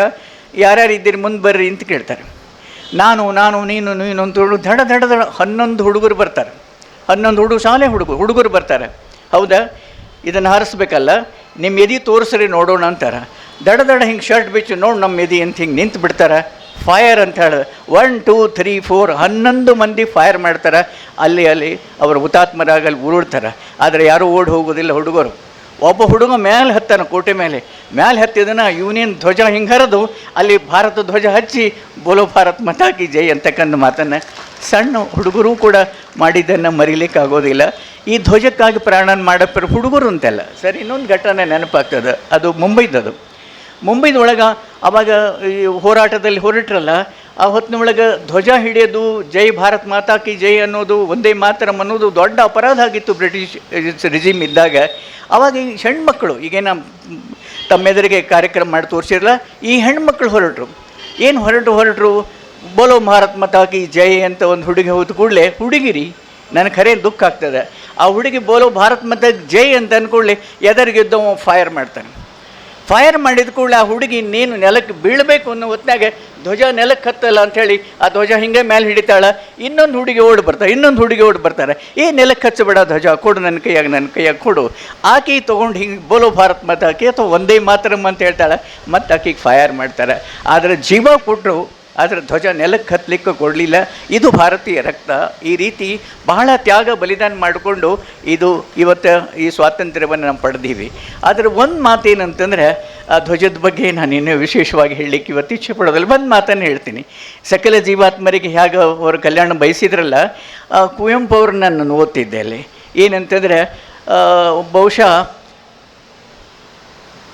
ಅಶೋಕವನದ ಅಡಿಯಲ್ಲಿ, ಅಶೋಕ ವೃಕ್ಷದ ಅಡಿಯಲ್ಲಿ ಸೀತಾಪಹರಣ ಮಾಡಿಕೊಂಡು ಹೋಗ್ತಾನಲ್ಲ ರಾವಣ, ಅಶೋಕ ವೃಕ್ಷದ ಅಡಿಯಲ್ಲಿ ಸಶೋಕ ಸೀತೆಯ ಕಂಡಿದ್ದೆ. ಹತ್ಕೋತ್ ಕೂತಿದ್ಲಲ್ಲ, ಅಶೋಕ ವೃಕ್ಷದ ಅಡಿಯಲ್ಲಿ ಸೀತೆಯ ಕಂಡಿದ್ದೆ. ಇವತ್ತು ಅಶೋಕ ವೃಕ್ಷದ ಅಶೋಕ ಧ್ವಜದ ಅಡಿಯಲ್ಲಿ ಸಶೋಕ ಜನತೆಯ ಕಾಣುತ್ತೆ. ಕುವೆಂಪು ಹೇಳ್ತಾರೆ. ಇವತ್ತು ಈ ದುಃಖ, ಈ ದುಮ್ಮಾನ ಇದನ್ನೆಲ್ಲ ಪರಿಹರಿಸ್ತಕ್ಕಂಥ ಜವಾಬ್ದಾರಿ ನಮ್ಮ ನಾಗರಿಕರ ಮೇಲೆ ಭಾರವಾಗಿದೆ ಅಂತಕ್ಕಂಥ ಮಾತನ್ನು ಹೇಳಲಿಕ್ಕೆ ಇವತ್ತು ಇಚ್ಛೆ ಪಡ್ತೇನೆ. ಇನ್ನೊಂದು ಮಾತು ಒಂದು ಕಡೆ ಬರ್ತದೆ. ಯಾಕಂದರೆ ರಾಷ್ಟ್ರಕ್ಕಾಗಿ ಅವರು ಏನೇನು ಪ್ರಾಣಾರ್ಪಣೆ ಮಾಡಿದ್ರಲ್ಲ, ಎಷ್ಟು ನಗನಗ್ತಾ ಅವರು ಜೀವ ಕೊಟ್ಟರು ಅನ್ನೋದಕ್ಕೆ ಒಂದು 4-5 ಘಟನೆಗಳನ್ನು ಹೇಳಲಿಕ್ಕೆ ನಾನು ಇಚ್ಛೆ ಪಡ್ತೇನೆ. ರಾಷ್ಟ್ರಧ್ವಜ ಬಗ್ಗೆ ಬೇರೆ ವಿಷಯಗಳು ಆಮೇಲೆ ಅದನ್ನು ತೆಗೆದುಕೋತೇನೆ. ರಾಷ್ಟ್ರಧ್ವಜದ ಬಗ್ಗೆ ಕೆಲವರು ನನ್ನ ಕಡೆಗೆ ಸಿಕ್ಕರು. ಚಂದ್ರಶೇಖರ್ ಆಜಾದ್ ಅಂತಿದ್ದರು. ಇಲ್ಲಿ ಭಾಳ ಜನ ಮಹನೀಯರು ಇದ್ದಾರೆ. ಕೋರ್ಟ್ನಿಂದನೂ ಕೂಡ ನಡೀತು. ಇವರು ಅವಾಗ ಏನು ಜೈ ಅಂದರೆ ಗುಂಡು, ಇಲ್ಲಾಂದರೆ ಜೈಲು, ಇಲ್ಲ ಅಂತಂದರೆ ಅವ್ರಿಗೆ ಏನು ಬೇಕಾದರೂ ಹಿಂಸೆ ಕೊಡ್ತಿದ್ರು. ಚಂದ್ರಶೇಖರ್ ಆಜಾದ್ ಅಂತ ಸ್ವಾತಂತ್ರ್ಯ ಯೋಧರು ಅವ್ರು ಬರ್ತಾರೆ. ಅವ್ರ ವಯಸ್ಸು ಎಷ್ಟು ರೀ? ಜಸ್ಟ್ 14 ವರ್ಷ ಇರ್ತದೆ. ಆವಾಗ ಅವ್ರ ಮೇಲೆ ಲಾಠಿ ಚಾರ್ಜ್ ಹಾಕ್ತಾರೆ. 13-14 ಸಾರಿ ಬಡಿತಾರೆ, ಕೆಟ್ಟು ಬಡಿತಾರೆ. ಆದರೆ ಬಡಿದ್ರು ಕೂಡ ಹೇಗೋದಿಲ್ಲ. ಅವ್ರ ಕಡೆ ಒಮ್ಮೆ ಜಡ್ಜ್ ಎದುರು ನಿಲ್ತಾನೆ. ನಿನ್ನ ಹೆಸರೇನಪ್ಪ? ಮೇರಾ ನಾಮ್ ಆಜಾದ್ ಹೈ ಅಂತಾನು. ನನ್ನ ಹೆಸರೇಂದ್ರೆ ಸ್ವಾತಂತ್ರ್ಯ ಅಂತ ಹೇಳ್ತಾನೆ. ಆಮೇಲೆ ತಂದೆ ಹೆಸರೇನಂದರೆ ಅದು ಸ್ವಾತಂತ್ರ್ಯ ಅಂತ ಹೇಳ್ತಾನೆ. ನಿನ್ನ ವಿಳಾಸ ಏನಪ್ಪ ಅಂದರೆ ಜೈಲು ಅಂತ ಹೇಳ್ತಾನೆ. ಹೀಗಾಗಿ ಅವನಿಗೆ ಗಲ್ಲಾಗ್ತದೆ. ಅವನು ಹೇಳ್ತಾನೆ, ಆದರೆ ಖುಷ್ ರಹೋ ಅಹಲೆ ವತನ್ ಹಮ್ ತೋ ಸಫರ್ ಕರ್ತೆ ಅಂತ. ನೀವು ಸುಖವಾಗಿರಪ್ಪ, ನಿಮ್ಮ ಸಲುವಾಗಿ ನಾವು ಪ್ರವಾಸ ಮುಂದುವರಿಸ್ತೀವಿ, ನಮ್ಮ ಹೋರಾಟದ ಮುಂದುವರಿಸ್ತೀವಿ ಅಂತಕ್ಕಂಥ ಮಾತನ್ನು ಕೂಡ ಭಗತ್ ಸಿಂಗ್ ಹೇಳ್ತಾರೆ. ಇನ್ನೊಬ್ಬರು ಬರ್ತಾರೆ, ಭಾಳ ಚಂದದ. ಮಾತೃಭೂಮಿಗೆ ಅವಮಾನ ಮಾಡೋದು ಅಂತಂದರೆ ದೇವರಿಗೆ ಅಪಮಾನ ಮಾಡಿದ ಹಂಗೆ ಅಂತ ತಿಳ್ಕೊಂಡು ಒಬ್ಬರು ಕೂಡ ತಮ್ಮ ಜೀವನವನ್ನು ಕೊಟ್ಟದ್ದನ್ನು ಕೂಡ ನಾವು ನೋಡಲಿಕ್ಕೆ. ಅವಧ್ ಬಿಹಾರಿ ಒಬ್ಬರು ಬರ್ತಾರೆ. ಅವಧ್ ಬಿಹಾರಿ ಅವರು ಒಬ್ಬ ವಾಯ್ಸ್ ರಾಯಿಗೆ ಬಾಂಬ್ ಹಾಕಿ ಕೊಂದಿರ್ತಾರೆ. ಅವ್ರಿಗೂ ಕೂಡ ಗಲ್ಲಾಗ್ತದೆ. ಎಷ್ಟು ಮಂದಿಗೆ ನಾನು ಹೇಳ್ತೀನಲ್ಲ, ಎಲ್ಲರಿಗೂ ಗಲ್ಲಾದವರೇ ಇವರು. ಗಲ್ಲಾಗ್ತದೆ. ಅವ್ರು ಹೇಳ್ತಾರೆ, ನಿಮ್ಮನ್ನು ಜಡ್ಜಸ್ ಕರೆದು ಕೇಳ್ತಾರಲ್ಲಪ್ಪ, ನಿನ್ನ ಕೊನೆ ಇಚ್ಛೆ ಏನದು ಹೇಳು, ನಿನ್ನ ಆಸೆ ಏನದು ಹೇಳು ಕೊನೆಗೆ ಅಂತಂದಾಗ ಅವ ಹೇಳ್ತಾನೆ, ನನ್ನ ಇಚ್ಛೆ ಭಾರತ ಪ್ರಕಾಶಮಾನವಾಗಿರಲಿ. ಈ ವಿದೇಶಿಯರ ಈ ನಿಮ್ಮ ಸತ್ತ ಏನದಲ್ಲ, ನಿಮ್ಮ ಅಧಿಕಾರ ಏನದಲ್ಲ, ಇದು ಸುಟ್ಟು ಭಸ್ಮವಾಗಲಿ. ಈ ಬೂದಿಯಿಂದ ಭಾರತ ಮತ್ತು ಸ್ವತಂತ್ರ ಜ್ಯೋತಿ ಉದಯಿಸಲಿ ಅಂತಕೊಂಡು ಜಡ್ಜಿನ ಎದುರಿಗೆ ಹೇಳ್ತಾರೆ. ಅವನಿಗೆ ಫಾಸಿ ಅಂತ ಹೇಳ್ತಾರೆ. ಆಯಿತು ಅಂಥೇಳಿ ಸಂತೋಷದಿಂದ ಅವನು ಹೋಗ್ತಾನೆ. ಅವರು ಇನ್ನೊಂದು ಹೇಳ್ತಾರೆ ತಂದೆಗೆ. ಬಿಸ್ಮಲ್ ಅನ್ನೋರು ಪತ್ರ ಬರ್ತಾನಪ್ಪ, ನನಗೆ ಫಾಸಿ ಆಗ್ತದಂತೆ, ಇನ್ನು ಯಾಕೆ ಮಾಡ್ತೀಪ್ಪ? ಮಾತೃಭೂಮಿ ಸಲುವಾಗಿ ಯಾರು ತನ್ನ ಜೀವ ಕೊಡ್ತಾರೆ ಅವ ಅಮರರಾಗ್ತಾನೆ, ನೀ ಚಿಂತೆ ಮಾಡಬೇಡ ಅಂತ ಹೇಳ್ತಾರೆ. ಆಮೇಲೆ ಕೆಲವರು ಇನ್ನೊಬ್ರು ಹೇಳ್ತಾರೆ, ನೋಡಪ್ಪ ನಿನಗೆ ಫಾಸಿ ಕೊಡಬೇಕು ಅಥವಾ ಆಜನ್ಮ ಕರಗಿಸ್ಕೊಡ್ಬೇಕು ಅಂತ ಅವ್ರು ಕೇಳ್ತಾರೆ. ಯಾರಾದರೂ ನಮಗೆ ಆಜನ್ಮ ಕಾರಾಗೃಹವಾಸ ಕೊಡ್ರಿ ಅಂತ ಹೇಳ್ಬೋದಲ್ಲ.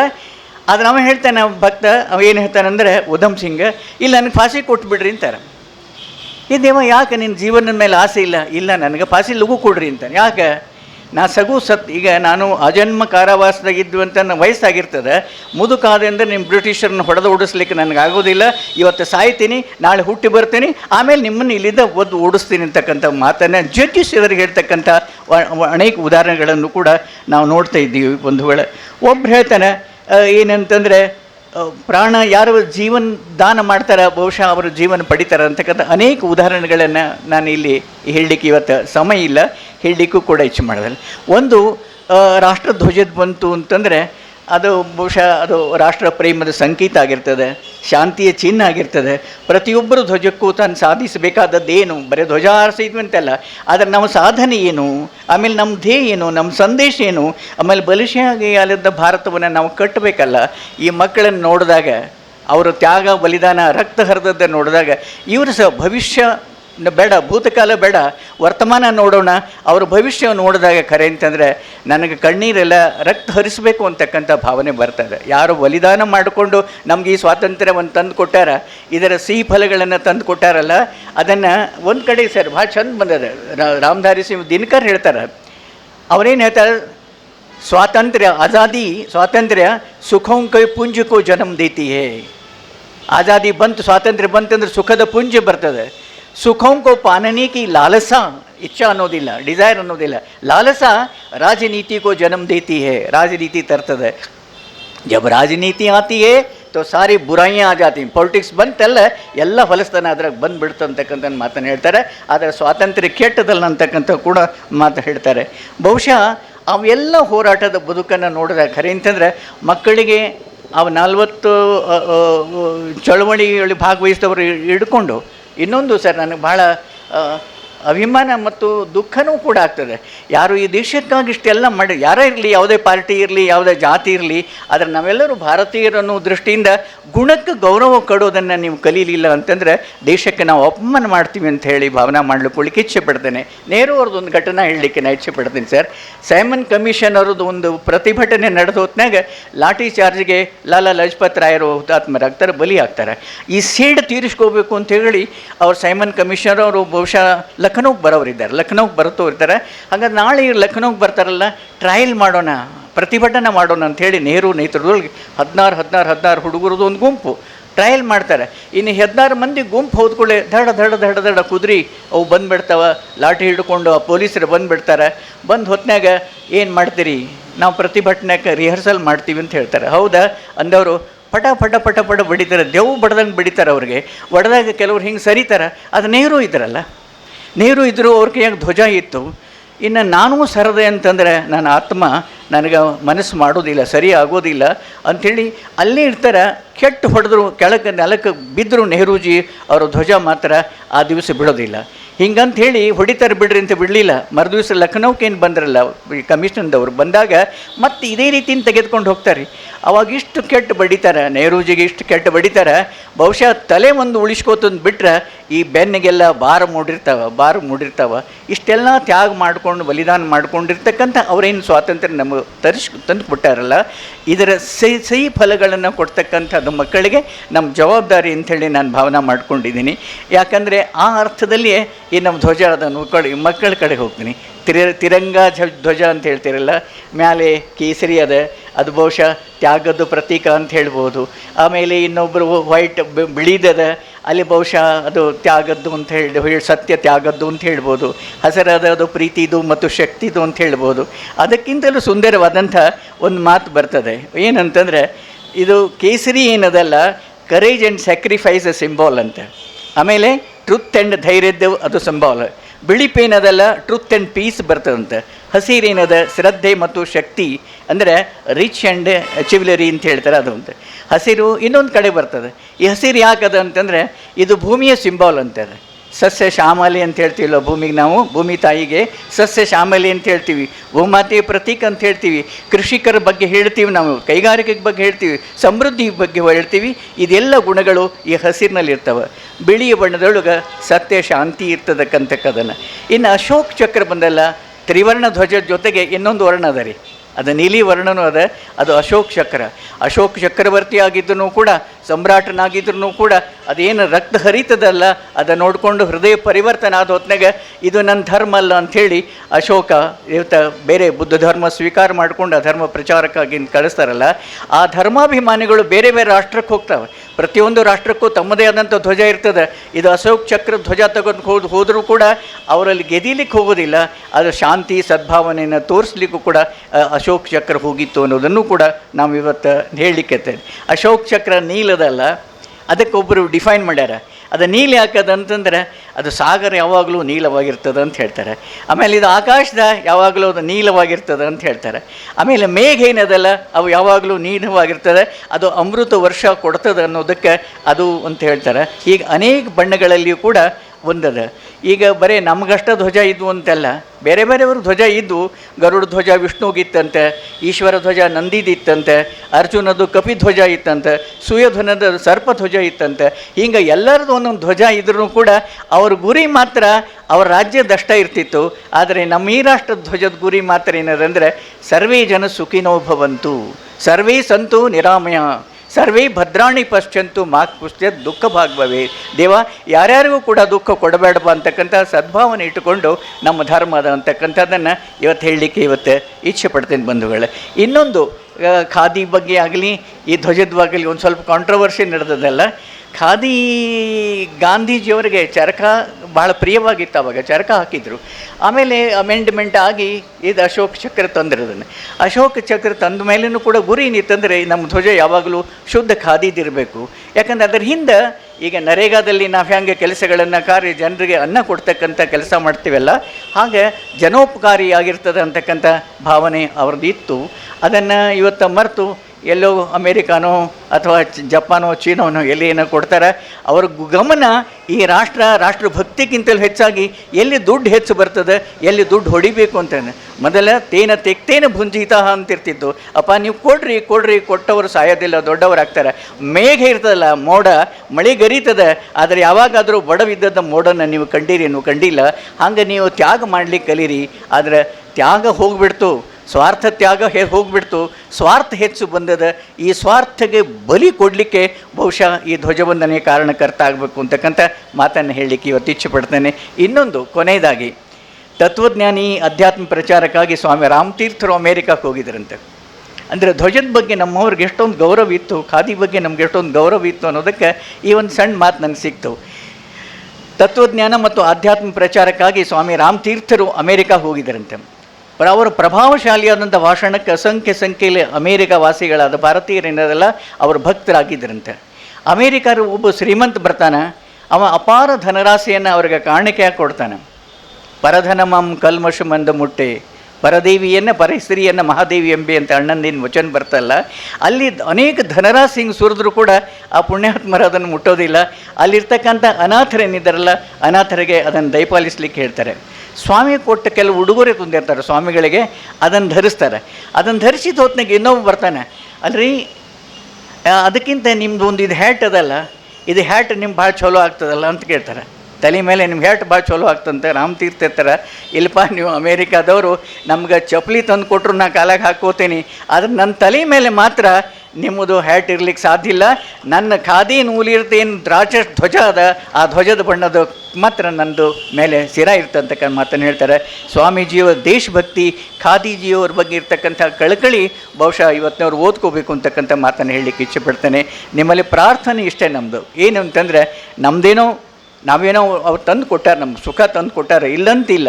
ಬಟ್ ಈ ಮಕ್ಕಳನ್ನು ನೋಡಿದಾಗ ನನಗೆ ಭಾಳ ದುಃಖ ಆಗ್ತದೆ. ಎಲ್ಲವನ್ನೂ ಸರ್ವಸ್ವವನ್ನು ತ್ಯಾಗ ಮಾಡಿ ಅವರು ಬದುಕಲಿ ಅಂತಿತ್ತಲ್ಲ ನಮ್ಮ ಗುರಿ. ನಾನು ಬದುಕಬೇಕು ಅಂತಿಲ್ಲ, ಎಷ್ಟು ವರ್ಷ ನೀವು ಬದುಕಲಿಕ್ಕೆ ಸಾಧ್ಯ ಆಗ್ತದೆ? ಈ ಬದುಕ್ತಕ್ಕಂಥ ಮಕ್ಕಳ ಭವಿಷ್ಯದ ಕಡೆಗೆ ನಾವು ಗಮನ ಕೊಡೋದಿಲ್ಲ. ಹಣ ಸರ್ವಸ್ವ ಅಲ್ಲ, ಆಸ್ತಿ ಸರ್ವಸ್ವಲ್ಲ. ಈಗ ನೋಡ್ತಾ ಇದ್ದಾರಲ್ಲ, ಬಾಂಬ್ ಬಿಡ್ತಕ್ಕಂಥ ವಿದೇಶಗಳನ್ನು ನೋಡ್ತಾ ಇದ್ದಾರಲ್ಲ, ಯಾವುದೂ ಶಾಶ್ವತವಾದಲ್ಲ. ನಿಮ್ಮ ಒಡವೆ ಯಾವುದು ಅಂತಂದರೆ ಆ ಮಕ್ಕಳಿಗೆ ನಾ ಹೇಳ್ತೇನೆ, ಧನ ನಿಮ್ಮದಲ್ಲ, ಧರೆ ನಿಮ್ಮದಲ್ಲ, ವನಿತೆ ನಿಮ್ಮವಳಲ್ಲ, ಇವು ಜಗಕ್ಕಿಕ್ಕಿದ ವಿಧಿಗಳು. ನಿಮ್ಮ ಒಡವೆ ಎಂಬುದು ಜ್ಞಾನರತ್ನ. ಆ ರತ್ನವನ್ನು ಧರಿಸಿದೆಯಾದೊಡೆ ನಿನಗಿಂತ ಶ್ರೀಮಂತರಾರೂ ಇಲ್ಲ ಕಾಣ ಮನವೇ ಅಂತ ಅಲ್ಲಂ ಪ್ರಭುಗಳಿದ್ದಾರೆ. ಆ ಜ್ಞಾನ ರತ್ನವನ್ನು ತರ್ತಕ್ಕಂಥ ಈ ಮಕ್ಕಳ ಭವಿಷ್ಯದ ಕಡೆಗೆ ಇಲ್ಲಿರ್ತಕ್ಕಂಥ ರಾಜಕಾರಣಿಗಳು ಸ್ವಲ್ಪ ಕಣ್ಣು ಹಾಕಬೇಕು, ತ್ಯಾಗ ಮಾಡಲಿಕ್ಕೆ ತಯಾರಾಗಬೇಕು. ಅವರು ಜೀವ ಕೊಟ್ಟಾರ, ಜೈಲಿಗೆ ಹೋಗ್ಯಾರ, ಹೊಡಿಸ್ಕೊಂಡಾರ, ಎಲ್ಲನೂ ತ್ಯಾಗ ಮಾಡ್ಯಾರ. ಅವ್ರ ತ್ಯಾಗಕ್ಕೆ ಏನಾದರೂ ಬೆಲೆ ಕೊಡಬೇಕಾದ್ರೆ ಯಪ್ಪ ಈ ಕಳ್ಳತನ ಸ್ವಲ್ಪ ಬಿಟ್ಟು ಮನುಷ್ಯರಾಗರಿ ಅಂತಕ್ಕಂಥ ಮಾತನ್ನು ಹೇಳಿ ನನ್ನ ಮಾತನ್ನು ಮುಗಿಸ್ತೇನೆ. ದಾಸ್ಯದಲ್ಲಿರೋದು, ಗುಲಾಮಗಿರಿಲಿರೋದು ಎಷ್ಟು ಕಷ್ಟ. ತಮ್ಮ ಜೀವನವನ್ನು ತ್ಯಾಗ ಮಾಡಿ, ಹಾಗೆ ಬಲಿದಾನವನ್ನು ನೀಡಿ, ಹೋರಾಟವನ್ನು ಮಾಡಿ ನಮಗೆ ಈ ಸ್ವಾತಂತ್ರ್ಯವನ್ನು ದೊರಕಿಸ್ಕೊಟ್ಟಿದ್ದಾರೆ ನಮ್ಮ ಹಿರಿಯರು. ಆ ಸ್ವಾತಂತ್ರ್ಯವನ್ನು ಉಳಿಸ್ಕೊಂಡು ಬೆಳೆಸ್ಕೋಬೇಕು, ನಮ್ಮ ದೇಶವನ್ನು ಉನ್ನತಿಯತ್ತ ಕೊಂಡೊಯ್ಯಬೇಕು.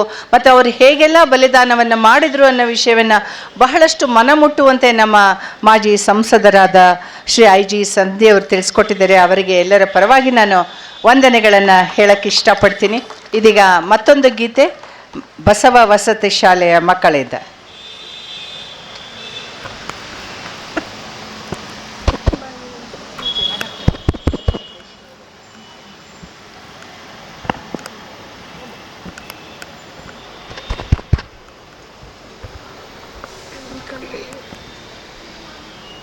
ಈ ಕಡೆ ಬನ್ನಿ.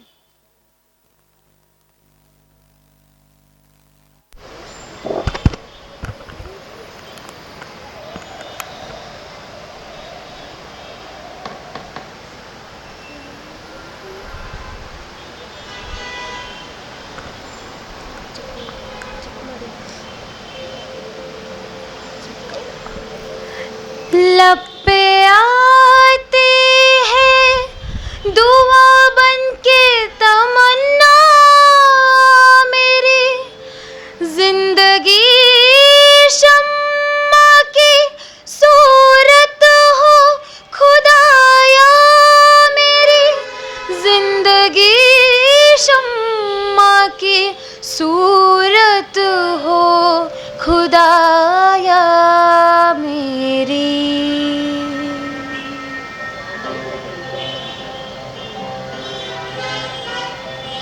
ऐ वतन मेरे वतन,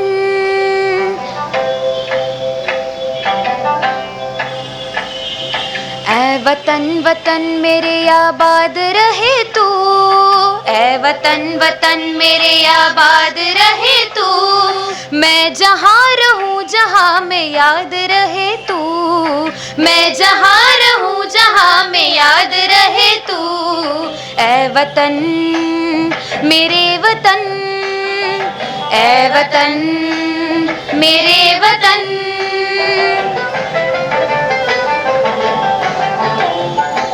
तू ही मेरी मंजिल है पहचान तुझी से, तू ही मेरी मंजिल है पहचान तुझी से, पहुँचूं मैं जहाँ भी मेरी बुनियाद रहे तू, पहुँचूं मैं जहाँ भी मेरी बुनियाद रहे तू. ऐ वतन मेरे वतन, ऐ वतन मेरे वतन.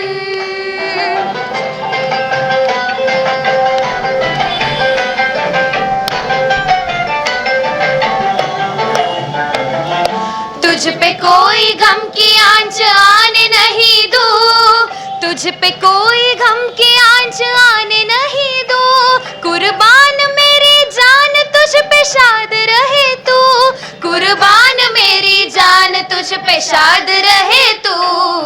ऐ वतन वतन मेरे आबाद रहे तू, मैं जहाँ रहूँ जहाँ में याद रहे तू.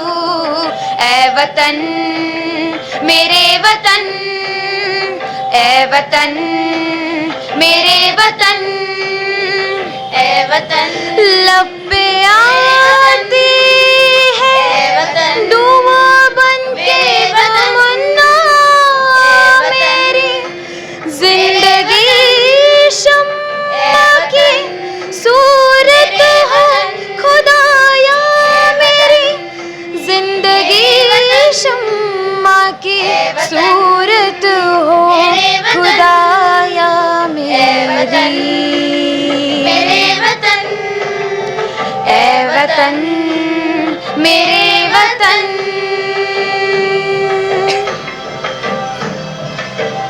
Thank you.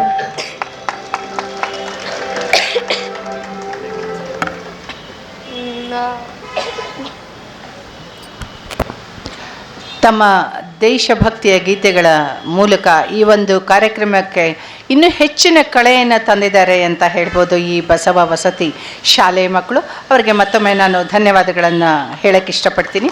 ಹಾಗೆ ಈ ಒಂದು ಕಾರ್ಯಕ್ರಮಕ್ಕೆ ದೂರದ ಗುಲ್ಬರ್ಗಾದಿಂದ ಕೂಡ ಶ್ರೀಮತಿ ವಿಲಾಸವತಿ ಖೋಬಾ ಅವರು ಬಂದಿದ್ದಾರೆ. ಅವರು ಕೂಡ ಗುಲ್ಬರ್ಗ ವಿಭಾಗದಲ್ಲಿ ಸಾಕಷ್ಟು ಬಸವ ಸಮಿತಿಯ ಕಾರ್ಯಕ್ರಮಗಳನ್ನು ಭಾಳಷ್ಟು ಅಚ್ಚುಕಟ್ಟಾಗಿ ನಡೆಸ್ಕೊಡ್ತಾರೆ. ಅವ್ರಿಗೂ ಕೂಡ ನಾನು ಒಂದು ಹಾರ್ದಿಕವಾಗಿ ಇನ್ನೊಮ್ಮೆ ಸ್ವಾಗತವನ್ನು ಹೇಳ್ತಾ ಇದ್ದೇನೆ. ಇದೀಗ ಒಂದು ಮುಂದಿನ ಕಾರ್ಯಕ್ರಮಕ್ಕೆ ಹೋಗೋಣ. ಇವಾಗ ನಮ್ಮ ಒಂದು ಅನುಭವ ಮಂಟಪ, ನಮ್ಮ ಬಸವ ಸಮಿತಿಯ ಅಧ್ಯಕ್ಷರಾಗಿರುವಂತಹ ಶ್ರೀ ಅರವಿಂದ ಜತ್ತಿಯವರು ತಮ್ಮ ಜೀವನವನ್ನೇ ಈ ಒಂದು ಬಸವ ಒಂದು ತತ್ವಗಳ ಪ್ರಚಾರಕ್ಕಾಗಿ ಮೀಸಲಿಟ್ಟಿದ್ದಾರೆ. ಅವರು ಯಾವಾಗ ನೀವು ನಿದ್ದೆಗಣ್ಣಲ್ಲಿ ಎಬ್ಬಿಸಿ ಕೇಳಿದ್ರು ಕೂಡ ಬಸವಣ್ಣನವರ ವಚನಗಳನ್ನು ಹೇಳ್ತಾ ಇರ್ತಾರೆ. ಹಾಗೆ ಅದೇ ಥರ ನಡ್ಕೊಳ್ಬೇಕು ಅನ್ನೋ ನಡೆ ನುಡಿ ಒಂದಾಗಿರಬೇಕು ಅನ್ನೋ ಮಾತನ್ನು ಒತ್ತಿ ಒತ್ತಿ ತಮ್ಮ ಜೀವನದಲ್ಲಿ ಅಳವಡಿಸ್ಕೊಳ್ಳೋ ಮೂಲಕ ನಮಗೆ ತೋರಿಸಿದ್ದಾರೆ. ಹಾಗೆ ಈ ಬಸವ ಸಮಿತಿಯನ್ನು ಸಾಕಷ್ಟು ಒಂದು ಪ್ರವರ್ಧಮಾನಕ್ಕೆ ತಂದಿದ್ದಾರೆ ಅಂತ ಹೇಳ್ಬೋದು ನಮ್ಮ ಶ್ರೀ ಅರವಿಂದ್ ಜತ್ತಿಯವರು. ಅವರು ಇದೀಗ ಅಧ್ಯಕ್ಷರ ಭಾಷಣವನ್ನು ಮಾಡಬೇಕಾಗಿ ಅವರಲ್ಲಿ ನಾನು ವಿನಂತಿಸ್ತಾ ಇದ್ದೇನೆ.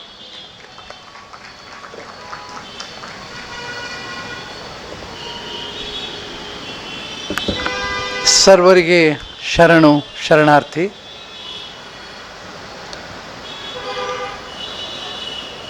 ಈ ಪವಿತ್ರವಾದ ದಿನದಂದು ಬಸವ ಸಮಿತಿಯ ಬಸವ ಭವನದ ಪ್ರಾಂಗಣದಲ್ಲಿ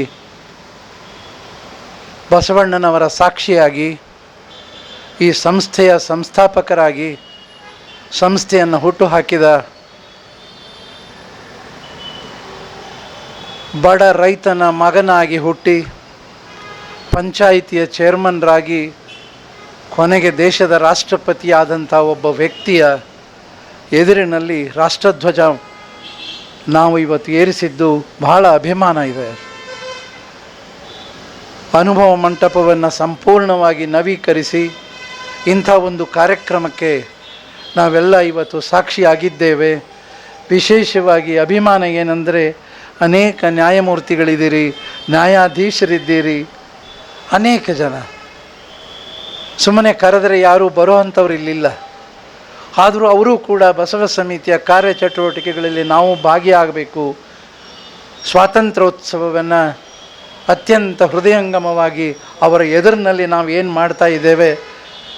ಈಗ ತಂಗಿ ನನ್ನ ಬಗ್ಗೆ ಬೇಡವಾದದ್ದನ್ನು ಹೇಳಿದ್ರು ಚಿಂತೆ ಇಲ್ಲ. ಕಾರಣ ಇಲ್ಲಿ ನ್ಯಾಯಮೂರ್ತಿಗಳು ನ್ಯಾಯಾಧೀಶರ ಎದುರಿನಲ್ಲಿ ನಾವು ಮಾತನಾಡ್ತಾ ಇದ್ದೀವಿ. ಬಸವಣ್ಣನವರು ಇದಕ್ಕೇನು ಹೇಳ್ತಾರೆ? ನ್ಯಾಯ ನಿಷ್ಠುರಿ, ಪ್ರತಿಯೊಬ್ಬರ ವ್ಯಕ್ತಿತ್ವವನ್ನು ನಾವು ಗಮನಿಸಬೇಕು, ಈ ದಿನ ಸ್ಮರಿಸ್ಕೋಬೇಕು. ನ್ಯಾಯ ನಿಷ್ಠುರಿ, ದಾಕ್ಷಿಣ್ಯ ಪರ ನಾನಲ್ಲ, ಶರಣ ನಾರಿಗೂ ಅಂಜುವವನಲ್ಲ. ಇದು ಬಸವಣ್ಣನವರ 12ನೇ ಶತಮಾನದ ಈ ವಾಕ್ಯವನ್ನು ನೀವು ಗಮನಿಸಿದ್ರೆ ನ್ಯಾಯ ನಿಷ್ಠುರಿ. ಆ ರೀತಿ ಅನೇಕ ಜನ, ಲಕ್ಷಾಂತರ ಜನ ಭಾರತದ ಸ್ವಾತಂತ್ರ್ಯಕ್ಕಾಗಿ ಜೀವಾರ್ಪಣೆಯನ್ನು ಮಾಡಬೇಕಾದ್ರೆ ಬಹುಶಃ ಆ ತತ್ವಕ್ಕೆ ಅವರೆಲ್ಲರೂ ನ್ಯಾಯಕ್ಕೆ ನಿಷ್ಠುರವಾಗಿದ್ದರು. ಯಾವರಿಗೂ ದಾಕ್ಷಿಣ್ಯ ಪರ ನಾನಲ್ಲ ಅನ್ನೋ ಮಾತನ್ನು ಈಗ ತಾನೇ ಇಮಾಮ್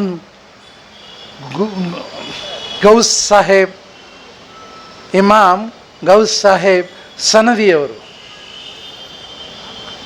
ಸುಮಾರು 80 ವರ್ಷಗಳಿಂದ, ಬಹುಶಃ ಅವರಿಗೆ 80ರ ಮೇಲೆ ವಯಸ್ಸಾಗಿದೆ, ಸ್ವಾತಂತ್ರ್ಯವನ್ನು ಸಂಪೂರ್ಣವಾಗಿ ನೋಡಿದ್ದಾರೆ. ಆದ್ದರಿಂದ ಅವರಿಗೆ ನಾನು ವಿನಂತಿ ಮಾಡಿಕೊಂಡೆ, ದಯವಿಟ್ಟು ತಮ್ಮಂಥವರು ಭಾರತದ ಈ ಅಮೃತ ಮಹೋತ್ಸವದ ಸಂಭ್ರಮದಲ್ಲಿ ಪಾಲ್ಗೊಂಡ್ರೆ ನಮಗೆಲ್ಲರಿಗೂ ಅಭಿಮಾನ ಆಗ್ತದೆ. ಕಾರಣ ಕಳೆದ 75 ವರ್ಷಗಳನ್ನು ಕಣ್ಣಾರೆ ಕಂಡು ಇವತ್ತಿಗೆ ಅವರ ಧ್ವನಿಯಲ್ಲಿ ನೋವಿತ್ತು ಅನ್ನೋದನ್ನು ಕೂಡ ನೀವು ಗಮನಿಸಬೇಕು. ಇದೆಲ್ಲವನ್ನು ಗಮನಿಸಿದಾಗ ಈಗ ತಾನೇ ನ್ಯಾಯಮೂರ್ತಿಗಳಿಗೆ ನಾನು ಅಪ್ಪಣೆ ಪಡೆದು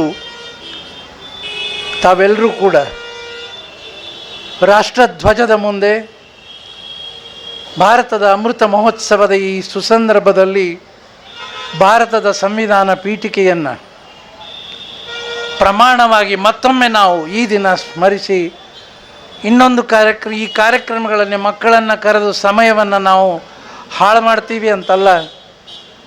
ಈಗ ನಾನಿದ್ದೇನೆ, ಅಣ್ಣ ಇದ್ದಾರೆ, ಅಕ್ಕ ಇದ್ದಾರೆ, ನಮಗೆಲ್ಲ 70ರ ಮೇಲೆ ದಾಟಿ ಹೋಗಿದೆ.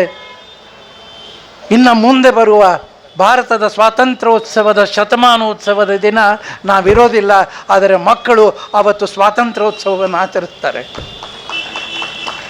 ಅವರಲ್ಲಿ ಪ್ರಜ್ಞೆ ಮೂಡಲಿ, ಅವರಲ್ಲಿ ಇದು ಜಾಗೃತಿ ಆಗಲಿ, ರಾಷ್ಟ್ರದ ಬಗ್ಗೆ ಗೌರವ ಹುಟ್ಟಲಿ. ಕೇವಲ ನಾನು ಒಬ್ಬ ಭಾರತದಲ್ಲಿ ಎಲ್ಲೋ ಇರತಕ್ಕಂಥ ವ್ಯಕ್ತಿ ಅಲ್ಲ, ನಾನು ಭಾರತೀಯ ಅನ್ನತಕ್ಕಂತಹ ಆ ಮಂತ್ರ ನಮ್ಮಲ್ಲಿ ಜಾಗೃತ ಆದರೆ ಬಹುಶಃ 75ನೇ ಅಮೃತ ಮಹೋತ್ಸವವನ್ನು ಮಾಡಿದ್ದು ಸಾರ್ಥಕ ಆಗ್ತದೆ ಅಂತ ನಾವು ತಿಳ್ಕೊಂಡಿದ್ದೇವೆ. ಹೀಗಾಗಿ ಮಕ್ಕಳಿಗೆ ಹೆಚ್ಚಿನ ಸಮಯವನ್ನು ನಾವು ಅವಕಾಶ ಮಾಡಿಕೊಟ್ಟಿದ್ದು ಅದು ಕೇವಲ ಬಸವ ರೆಸಿಡೆನ್ಷಿಯಲ್ ಸ್ಕೂಲ್ ಅಲ್ಲ, KLE Basava residential girls school ಆಗಿ ವಿಕಾಸಗೊಳ್ತಾ ಇದೆ. ಕಾರಣ KLE ಮಹಾನ್ ಸಂಸ್ಥೆ, ಆ ಸಂಸ್ಥೆಯವರು ಬಸವ ಸಮಿತಿಯ ಈ ಪವಿತ್ರವಾದ ಕಾರ್ಯದಲ್ಲಿ ನಾವು ಕೈ ಜೋಡಿಸ್ತೀವಿ ಅಂತ ಹೇಳಿ ನಮ್ಮೊಡನೆ ಒಡಂಬಡಿಕೆಯನ್ನು ಮಾಡಿಕೊಂಡು ವಿದ್ಯಾಸಂಸ್ಥೆಯನ್ನು ಸಾಕಷ್ಟು ವಿಶಾಲವಾಗಿ ಬಳಸೋದಕ್ಕೆ ಸಿದ್ಧವಾಗಿದ್ದಾರೆ.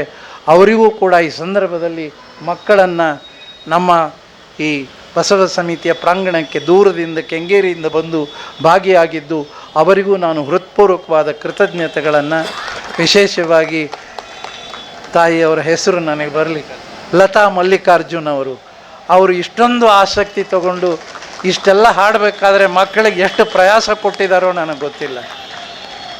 ಎಷ್ಟು ಪ್ರಯಾಸ ಕೊಟ್ಟಿರ್ತಾರೆ ತಾಯಿ ಮಕ್ಕಳಿಗೆ ಹುರಿದುಂಬಿಸಿ ಹಾಡಿ ಹಾಡಿ ಅಂತ ಹೇಳಿ ಒಳ್ಳೊಳ್ಳೆಯ ಕವಿತೆಗಳನ್ನು ಹಾಡಿಸಿ ಈಗ ಬಹುಶಃ ಭಾರತದ ಸಂವಿಧಾನದ ಪೀಠಿಕೆಯನ್ನು ತಾವೆಲ್ಲರೂ ಎದ್ದು ನಿಂತು ನಮ್ಮ ಹೃದಯದ ಮೇಲೆ ನಿಮ್ಮ ಕೈಯನ್ನು ಇಟ್ಟು ಮತ್ತೊಮ್ಮೆ ನಾವು ಪ್ರಮಾಣ ವಚನ ಮಾಡೋಣ. ಯಾಕಂದರೆ ನಮ್ಮ ಜೊತೆ ಅಂಬೇಡ್ಕರ್ ಅಣ್ಣವರು ಕೂಡ ನಮ್ಮ ಜೊತೆ ಆಗಿದ್ದಾರೆ. ಯಾರು ಭಾರತದ ಸಂವಿಧಾನವನ್ನು ರಚಿಸಿದರು, ಯಾರು ಇಡೀ ತಮ್ಮ ಜೀವನವನ್ನು ಕೊನೆಗೆ 47ನೇ ಇಸ್ವಿಯಲ್ಲಿ ಸ್ವಾತಂತ್ರ್ಯ ಸಿಗುತ್ತೆ, 48ರಲ್ಲಿ ಅವರನ್ನು ಗುಂಡಿಡ್ತೀವಿ. ಅವರ ಜೀವನದ ಗಾಥೆಯನ್ನು ಮಕ್ಕಳು ನೋಡಬೇಕು. ಇದು ಸ್ವಾತಂತ್ರ್ಯ, ಈ ರಾಷ್ಟ್ರ ಧ್ವಜ. ಮತ್ತೆ ಎಲ್ಲೋ ನಾವು ಪಾಶ್ಚಿಮಾತ್ಯ ರಾಷ್ಟ್ರಗಳ ಸಂಸ್ಕೃತಿಗೆ ಒಳಗಾಗಿ ನಮ್ಮ ಸಂಸ್ಕೃತಿಯನ್ನು ಬಿಡೋದು ಬೇಡ. ಭಾರತದ ಸಂಸ್ಕೃತಿಯನ್ನು ಹಿಡಿಯೋಣ ಎತ್ತಿ. ಜಗತ್ತೆಲ್ಲ ಆಶ್ಚರ್ಯ ಪಡ್ತಾ ಇದೆ. ಎಲ್ಲರೂ ಕೂಡ ಇದು ಸ್ಮರಣೆಯಲ್ಲಿ ಭಾರತದ ಸಂವಿಧಾನದ ಪೀಠಿಕೆಯನ್ನು ನಾನು ಓದ್ತೇನೆ. ದಯವಿಟ್ಟು ಎಲ್ಲರೂ ಕೂಡ ಇದನ್ನು ಪ್ರಮಾಣವಾಗಿ ನಾವು ಈ ರೀತಿ ತಗೊಂಡಿದ್ದೆ ಆದರೆ ಬಹುಶಃ ಮುಂದಿನ 25 ವರ್ಷಗಳಿಗೆ ಹೊಸ ಪೀಠಿಕೆಯನ್ನು ನಮ್ಮೆಲ್ಲರ ಎದುರಿನಲ್ಲಿ ಇದೆ ಅಂತ ನಾನು ತಿಳ್ಕೊಂಡಿದ್ದೇನೆ. ಭಾರತದ ಜನತೆಯಾದ ನಾವು ಮತ್ತೊಮ್ಮೆ ಜೋರಾಗಿ ಧ್ವನಿ ಬರಬೇಕು. ಇಷ್ಟು ಜನ ಜೀವ ಕೊಟ್ಟಿದ್ದಾರೆ, ಅಷ್ಟು ಧ್ವನಿನೂ ಬರೋದಿಲ್ವ ನಿಮಗೆ? ಭಾರತದ ಜನತೆಯಾದ ನಾವು ಭಾರತವನ್ನು ಸಾರ್ವಭೌಮ, ಸಮಾಜವಾದಿ, ಜಾತ್ಯತೀತ, ಪ್ರಜಾಸತ್ತಾತ್ಮಕ ಗಣರಾಜ್ಯವನ್ನಾಗಿ ರೂಪಿಸುವುದಕ್ಕಾಗಿ ಭಾರತದ ಎಲ್ಲ ಪ್ರಜೆಗಳಿಗೆ ಸಾಮಾಜಿಕ, ಆರ್ಥಿಕ ಮತ್ತು ರಾಜಕೀಯ ನ್ಯಾಯವನ್ನು, ವಿಚಾರ, ಅಭಿವ್ಯಕ್ತಿ, ನಂಬಿಕೆ, ಧರ್ಮ ಮತ್ತು ಉಪಾಸನೆಯ ಸ್ವಾತಂತ್ರ್ಯವನ್ನು, ಸ್ಥಾನಮಾನ ಮತ್ತು ಅವಕಾಶಗಳ ಸಮಾನತೆಯನ್ನು ದೊರೆಯುವಂತೆ ಮಾಡುವುದಕ್ಕಾಗಿ ವ್ಯಕ್ತಿ ಗೌರವ, ದೇಶದ ಏಕತೆ ಮತ್ತು ಸಮಗ್ರತೆಗಾಗಿ ಎಲ್ಲರಲ್ಲಿ ಭ್ರಾತೃತ್ವ ಭಾವನೆಯನ್ನು ಮೂಡಿಸುವುದಕ್ಕೆ ದೃಢ ಸಂಕಲ್ಪ ಮಾಡಿ ನಮ್ಮ ಸಂವಿಧಾನ ಸಭೆಯಲ್ಲಿ ಅಂದು ಅಂದರೆ 1949ನೇ ಇಸವಿಯ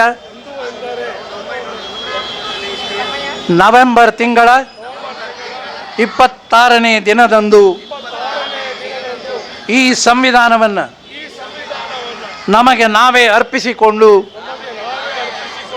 ಅಂಗೀಕರಿಸಿ ಶಾಸನವಾಗಿ ವಿಧಿಸಿಕೊಂಡಿದ್ದೇವೆ. ಧನ್ಯವಾದಗಳು.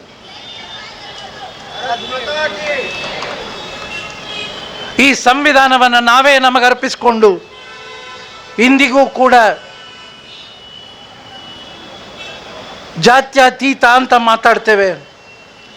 ಜಾತ್ಯತೀತ ಈ ಶಬ್ದಕ್ಕೂ ಬಸವಣ್ಣನವರಿಗೆ ಬೇಕಾಗಿದ್ದು ಜಾತಿ ರಹಿತವಾದ ಸಮಾಜವನ್ನು ಇಂದಿಗೂ ಕೂಡ ನಾವು ಕಲ್ಪನೆ ಮಾಡ್ಕೊಳ್ಳೋಕ್ಕಾಗೋದಿಲ್ಲ. ಆ ಗುರು ಬಸವಣ್ಣನವರಿಗೆ ಇದ್ದಿದ್ದು ಮನಸ್ಸಿನಲ್ಲಿ ಜಾತಿ ರಹಿತ ವಿಶ್ವವನ್ನು ಕಣ್ಣಾರೆ ಕಾಣಬೇಕು ಅಂತಕ್ಕಂಥ ಅಂಥ ನಿಲುವಿನಲ್ಲಿ ಇವತ್ತೇನು ನಾವು ಭಾರತದ ಸಂವಿಧಾನದ ಪೀಠಿಕೆಯ ಬಗ್ಗೆ ಹೇಳ್ತೇವೆ, ಬಹುಶಃ ಬಸವಣ್ಣನವರು ನೀಡಿದ ವಚನ ಸಂವಿಧಾನವೂ ಕೂಡ ಅದಕ್ಕೆ ಪೂರಕವಾಗಿದೆ ಅನ್ನೋ ಮಾತನ್ನು ಈ ಸಂದರ್ಭದಲ್ಲಿ ತಮ್ಮೆಲ್ಲರೊಡನೆ ಹಂಚಿಕೊಂಡು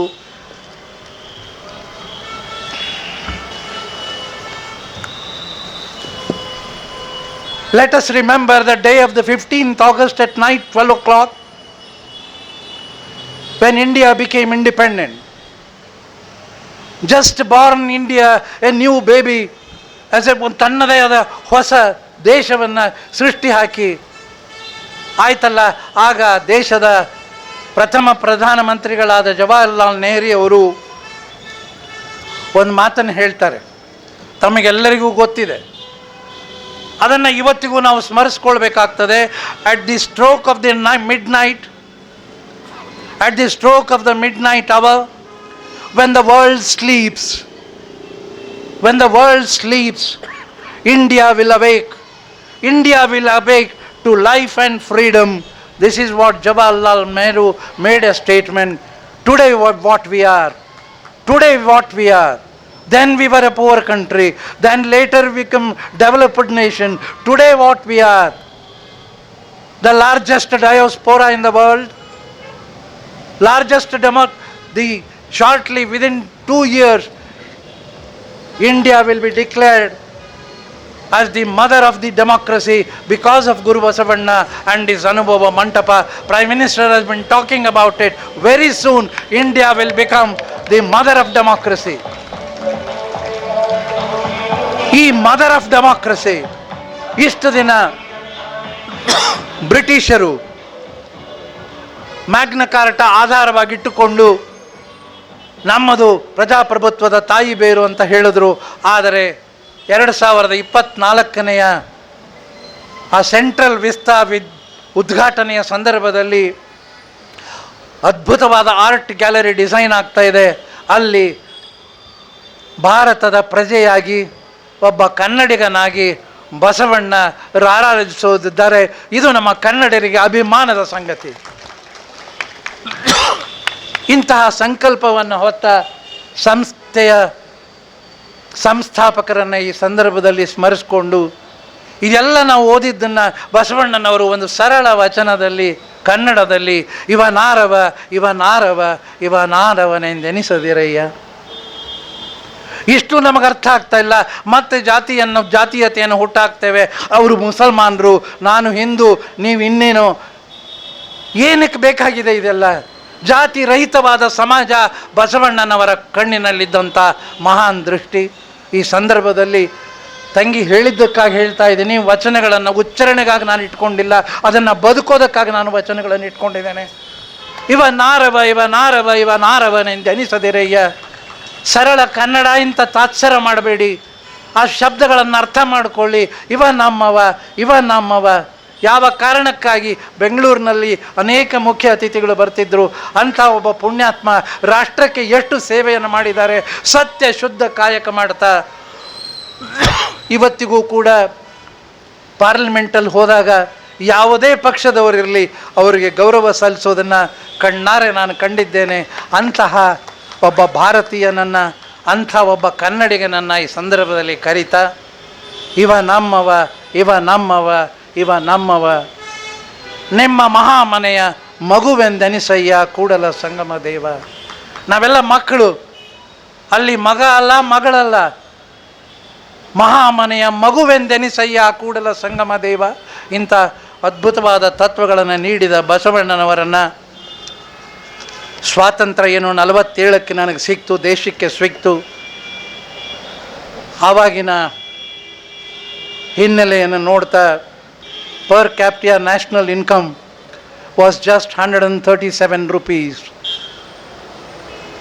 Our forefathers have lived with 137 rupees. Today, we have grown. Earlier, we were used to be called as a poor country. Later, we started calling it as a developing nation. Today, we are a developed nation. Because world's best doctors are in India. The world's best scientists are in India. Then we had just 137 engineering colleges. Today in India, we have 6,000 engineering colleges. Should we not be proud of it? What a progress, what a development.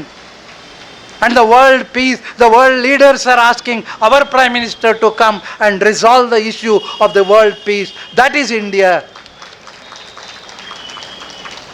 Not that I am talking about any political party. As the leader of my nation, today he is honored. The diaspora, when you look at there, ಎಂಥ ಅದ್ಭುತವಾದ ಡಯೋಸ್ಪೊರಾ ಇನ್ನು ಎಲ್ಲೂ ಜಗತ್ತಿನಲ್ಲಿ ಎಲ್ಲೂ ಇಲ್ಲ.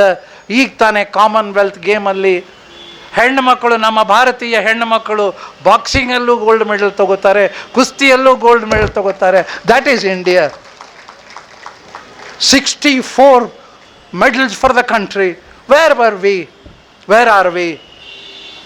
ಹೀಗಾಗಿ ಎಲ್ಲೋ ಒಂದು ಕಡೆ ನಾವು ಇದೇ ಮನೆಯಲ್ಲಿ, ಇದರ ಹಿಂದಿನ ಮನೆಯಲ್ಲಿ 5 ವರ್ಷ ಇದ್ವಿ. ನನ್ನ ತಂದೆ ಮುಖ್ಯಮಂತ್ರಿ ಇದ್ದಾಗ ಆವಾಗ ಬೆಂಗಳೂರಿನ population was just 5 lakhs. Today you know what the population is all about. ಆವತ್ತಿನ ಸಂದರ್ಭ, ಇವತ್ತಿನ ಸಂದರ್ಭ, ಒಬ್ಬ ರಾಜ್ಯದ ಮುಖ್ಯಮಂತ್ರಿಯ ಪಗಾರ ಅಂದ್ರೆ ಸಂಬಳ ಎಷ್ಟಿತ್ತಂದ್ರೆ 620 ರೂಪಾಯಿ ರೀ. ಅದರೊಳಗೆ ಸಂತೃಪ್ತಿಯಿಂದ ನಾವು ಬದುಕ್ತಾ ಇದ್ವಿ. ಕಾರಣ ನನ್ನ ತಾಯಿ ಸಂಗವ್ವ ಜೊತೆ ಅದೇ ತನ್ನ ಇರ್ಕಲ್ ಸೀರೆಯನ್ನು ಉಟ್ಕೊಂಡು ಕೈಯಲ್ಲಿ ಹಸಿರು ಬಳೆಗಳನ್ನು ಹಾಕ್ಕೊಂಡು ಜೀವನದುದ್ದಕ್ಕೂ ರಾಷ್ಟ್ರಪತಿಯ ಹೆಂಡತಿಯಾಗಿಯೂ ಕೂಡ ಒಂದು ಚಿನ್ನವನ್ನು ದೇಹದಲ್ಲಿ ಸ್ಮರಿಸಲಿಲ್ಲ. ಕಾರಣ ಶರಣರ ತತ್ವಕ್ಕಾಗಿ. ಎಂದು ತಂದೆಯಿಂದ ಏನು 1 ರೂಪಾಯಿನೂ ಅಪೇಕ್ಷೆ ಪಡಲಿಲ್ಲ ಆ ತಾಯಿ. ಆಗ ಹಸುಗಳನ್ನು ಇಟ್ಟು ಹಸುಗಳ ಹಾಲು ಕರೆದು ಬೆರಣಿಯನ್ನು ತಟ್ಟಿ ನಮ್ಮ ಮನೆಯಲ್ಲಿ ನಮ್ಮ ಬದುಕನ್ನು, ನನ್ನ ಅಕ್ಕ ಕೂಡ 81 ವರ್ಷ ಸಾಕ್ಷಿಯಾಗಿದ್ದಾರೆ.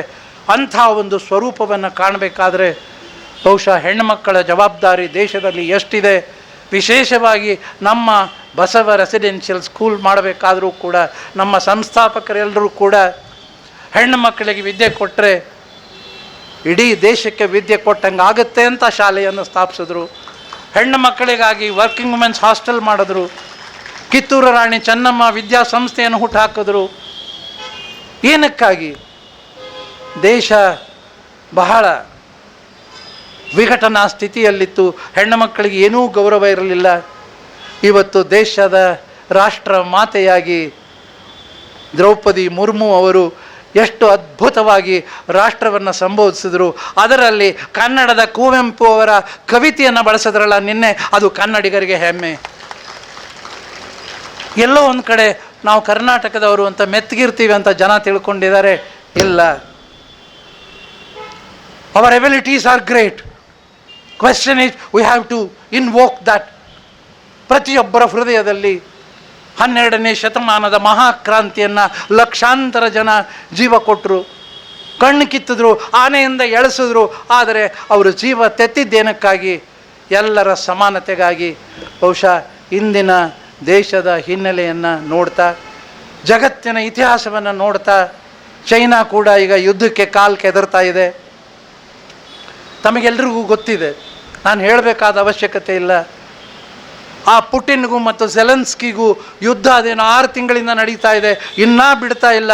ಸಾವಿರಾರು ಜನ ಕೊಂದು ಹಾಕ್ತಾ ಇದ್ದಾರೆ. ನೋಡ್ತಾ ಇದ್ದೀರಲ್ಲ ನೀವು. ಅದಕ್ಕೆ ಬೈಡನ್ ಪುಟ ಕೊಡ್ತಾನೆ, ಯಾಕಂದರೆ ಆ ದೇಶದ ಅವರ ಆರ್ಮ್ಸ್ ಮಾರಬೇಕಾಗಿದೆ. ಮನುಷ್ಯತ್ವ ಎಲ್ಲಿ ಹೋಯಿತು? Where is this humanity, my dear friends? At least on this great day we must all think about it. For Basavanna, humanity was utmost. Therefore, as the president of Basava Samiti, I feel proud that the last 25 years I have served in this institution as its president. Not that I am an official president ಅಷ್ಟೇ ಅಲ್ಲ, ನನ್ನ ಎಲ್ಲ ಆತ್ಮೀಯರು ಕೂಡ, ಪ್ರಧಾನ ಕಾರ್ಯದರ್ಶಿಗಳಿರ್ಬೋದು, treasurer ಇರ್ಬೋದು, joint secretary, ಎಲ್ಲರೂ ಕೂಡ ನಮ್ಮೊಡನೆ ಕೈ ಜೋಡಿಸಿದ್ದಕ್ಕೆ ಇವತ್ತು ಅಂಥ ಒಂದು ನಿರ್ಣಯ ದೇಶದ ಪಾರ್ಲಿಮೆಂಟ್ನಲ್ಲಿ ಬಸವಣ್ಣನವರು ರಾರಾಜಿಸೋದಕ್ಕೆ ಸಾಧ್ಯ. ಆದರೆ ಬಸವ ಸಮಿತಿಯ ಮೂಲ ಬೀಜ ಕಾರಣ ಆಗ್ತದೆ. ಅಷ್ಟೇ ಅಲ್ಲದೆ 2008 ಒಂದು ತಪಸ್ಸಿನಂತೆ ಬಸವ ಸಮಿತಿಯ ಮೂಲಕ ಕನ್ನಡದಲ್ಲಿದ್ದ ವಚನಗಳನ್ನು 36 ಭಾಷೆಗಳಿಗೆ ಅನುವಾದ ಮಾಡಿದ್ದೇವೆ. Something phenomenal. We have so much of ಇದು ಮಾಡಿದ್ದೀವಿ, ಪ್ರಯಾಸ ಪಟ್ಟಿದ್ದೇವೆ. 36 ಭಾಷೆಗಳು. ದೇಶದ ಎಲ್ಲ ಅಧಿಕೃತ ಭಾಷೆಗಳಿಗೂ ಇದೆ. ಈಗ ಜರ್ಮನಿ ಭಾಷೆ ನಡೀತಾ ಇದೆ, ಫ್ರೆಂಚ್ ಭಾಷೆ ನಡೀತಾ ಇದೆ, ಜಾಪನೀಸ್ ಭಾಷೆ ನಡೀತಾ ಇದೆ, ಸ್ಪ್ಯಾನಿಷ್ ಭಾಷೆ ನಡೀತಾ ಇದೆ. ಆಗಲೇ ಅರೇಬಿಕ್ ಭಾಷೆ ಸಂಪೂರ್ಣಗೊಂಡಿದೆ, ಪರ್ಷಿಯನ್ ಭಾಷೆ ಸಂಪೂರ್ಣಗೊಂಡಿದೆ. ಬಹುಶಃ 2024 ಬಸವ ಜಯಂತಿಯಂದು ರಾಷ್ಟ್ರಕ್ಕೆ ಬಸವ ಸಮಿತಿ 50 ಭಾಷೆಗಳಲ್ಲಿ ಕನ್ನಡದ ವಚನಗಳನ್ನು ನಾವು ಪ್ರತಿಪಾದಿಸ್ತೇವೆ. I think that will be a great day for our country. That apart, though I may be taking 2 minutes more, this is an occasion. In the presence of the ನ್ಯಾಯಮೂರ್ತಿಗಳು, ನ್ಯಾಯಾಧೀಶರನ್ನದಲ್ಲಿ ಮತ್ತೆ ನಾನು ಬಂದರೆ ನಿಮ್ಮ ಕೊಠಡಿಯಲ್ಲೂ ಬರೋಕ್ಕೆ ಪರ್ಮಿಷನ್ ಸಿಕ್ಕಲ್ಲ. ಈಗ ಎಲ್ಲರೂ ಸ್ವಾತಂತ್ರ್ಯದ ಬಾವುಟದ ಎದುರಿನಲ್ಲಿ ಕೂತಿದ್ದೇವೆ. ಸ್ವಾತಂತ್ರ್ಯ ಏನೋ ಸಿಕ್ತು 47ರಲ್ಲಿ, 48ರಲ್ಲಿ ಗಾಂಧಿಯವರನ್ನು ಅಸಾಸಿನೇಟ್ ಮಾಡಿದ್ವಿ. ಗಾಂಧಿಯ ಕೈಯಲ್ಲಿದ್ದ ಕೋಲು ಕುಟ್ಟಿದ್ರೆ ಅಲ್ಲಿ ಬ್ರಿಟನ್ ರಾಣಿಯ ಕುರ್ಚಿ ಅಳ್ಳಗಾಡ್ತಿತ್ತು ಅಂತ ಮಾತಾಡ್ತಾ ಇದ್ರು. That is what we have heard. That was the power of Mahatma Gandhiji. ಹೇಗೆ? The weapon was satya, ahimse. Is there anywhere in the history of the world ಸತ್ಯ ಮತ್ತು ಅಹಿಂಸೆಯನ್ನು ಇಟ್ಕೊಂಡು ಇಂಥ ದೊಡ್ಡ ರಾಷ್ಟ್ರಕ್ಕೆ ಸ್ವಾತಂತ್ರ್ಯವನ್ನು ಕೊಡೋದಕ್ಕೆ ಸಾಧ್ಯವ? Winston Churchill, when he left our country, he said, ಈ ದೇಶದ ಇಷ್ಟೊಂದು ಭಾಷೆಗಳು, ಇಷ್ಟೊಂದು ಜಾತಿಗಳು, ಇಷ್ಟೊಂದು ಧರ್ಮಗಳು, ಇವರಿಗೆ ರಾಜ್ಯ ಆಳೋಕ್ಕೆ ಬರೋದಿಲ್ಲ, ಬೇಗ ಇವ್ರದ್ದು ಮುಗಿದೋಗುತ್ತೆ, ಇವರ ಸ್ವಾತಂತ್ರ್ಯ ಕೊಟ್ಟಿದ್ದನ್ನು ಹಾಳು ಮಾಡಿಕೊಳ್ತಾರೆ ಅನ್ನೋ ಮಾತನ್ನು ಹೇಳಿದ ವಿನ್ಸ್ಟನ್ ಚರ್ಚಿಲ್ಲನ ಡಾಕ್ಯುಮೆಂಟು ಕೂಡ ಇದೆ. ಅಂಥವರಿಗೆ ಈಗ ಭಾರತದಲ್ಲಿ ಹುಟ್ಟಿದಂಥ ಒಬ್ಬ ವ್ಯಕ್ತಿ ಬ್ರಿಟನ್ನಿನ ಪ್ರಧಾನಮಂತ್ರಿ ಆಗುವ ಸ್ಥಿತಿಯಲ್ಲಿದ್ದಾನೆ. ಹೇಗೆ ಸಾಧ್ಯ ಇದು? ಇಲ್ಲಿ ಜನ್ಮವೆತ್ತ ಒಬ್ಬ ಭಾರತೀಯ, ಸುನಕ್ ಅಂತ ಹೇಳಿ ಅವರ ಹೆಸರು. ಅವರು ಕೂಡ ಯಾರು ನಮ್ಮನ್ನು ತುಳಿದು ನಮ್ಮ ಕಾಲಲ್ಲಿ ಇಟ್ಟಿದ್ರೋ, ಆಗಲೇ ಅಣ್ಣ ಹೇಳುವಾಗ 11 ಮಕ್ಕಳನ್ನು ನಿರ್ದಾಕ್ಷಿಣ್ಯವಾಗಿ ಕೊಂದು ಹಾಕಿದ್ರು, ಅವರ ಪ್ರೈಮ್ ಮಿನಿಸ್ಟರ್ ಆಗೋದಕ್ಕೆ ನಮ್ಮ ಭಾರತೀಯ ಇದ್ದಾನೆ ಅನ್ನೋದನ್ನು ಕೂಡ ನಾವು ಅಭಿಮಾನದಿಂದ ಪಡಬೇಕಾಗ್ತದೆ. ಅಮೆರಿಕ ದೊಡ್ಡತನವನ್ನು ತೋರಿಸ್ಕೋತಾ ಇದೆ. ಅಲ್ಲಿಯೂ ಕೂಡ ಭಾರತದಲ್ಲಿ ಜನ್ಮವೆತ್ತ ವ್ಯಕ್ತಿ ಅಮೆರಿಕ ರಾಷ್ಟ್ರದ ಉಪರಾಷ್ಟ್ರಪತಿಯಾಗಿ ಕಾರ್ಯನಿರ್ವಹಿಸೋದು ಕೂಡ ಈ ಸಂದರ್ಭದಲ್ಲಿ ನೆನೆಸ್ಕೋಬೇಕು.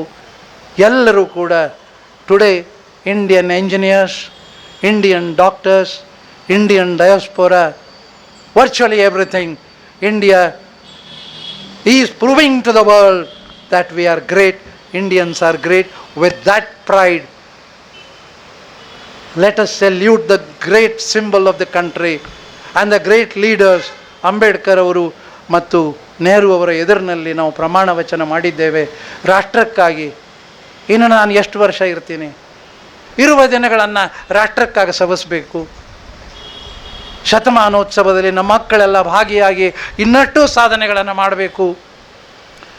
ಒಲಿಂಪಿಕ್ಸ್ ಲಿಸ್ಟಲ್ಲಿ India should stand that we are the best sportsman in the world.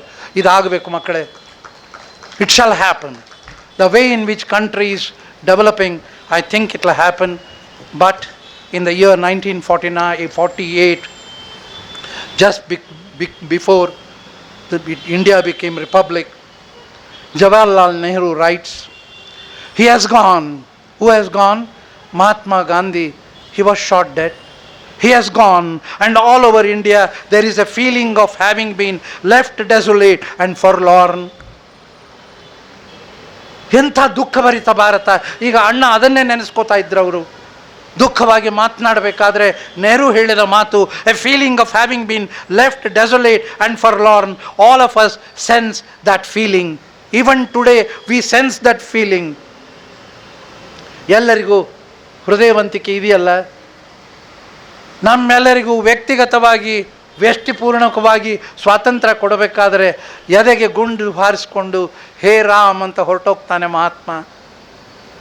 I'll finish it, sir, within 2 minutes. But this is an opportunity. Therefore, no other speakers are speaking. We are concluding the talk. All of us sense that feeling, and I do not know when we shall be able to get rid of it. And yet together with that feeling, there is also a feeling of proud thanksgiving that it has been given to us of this generation to be associated with this mighty person. ನಮ್ಮ ಹೃದಯದಲ್ಲಿ ಸ್ವಾತಂತ್ರ್ಯ, ನನ್ನ ದೇಶ ಅಂದಾಗ ಗಾಂಧಿಯವರನ್ನು ಸ್ಮರಿಸ್ಕೊಳ್ಳಿ.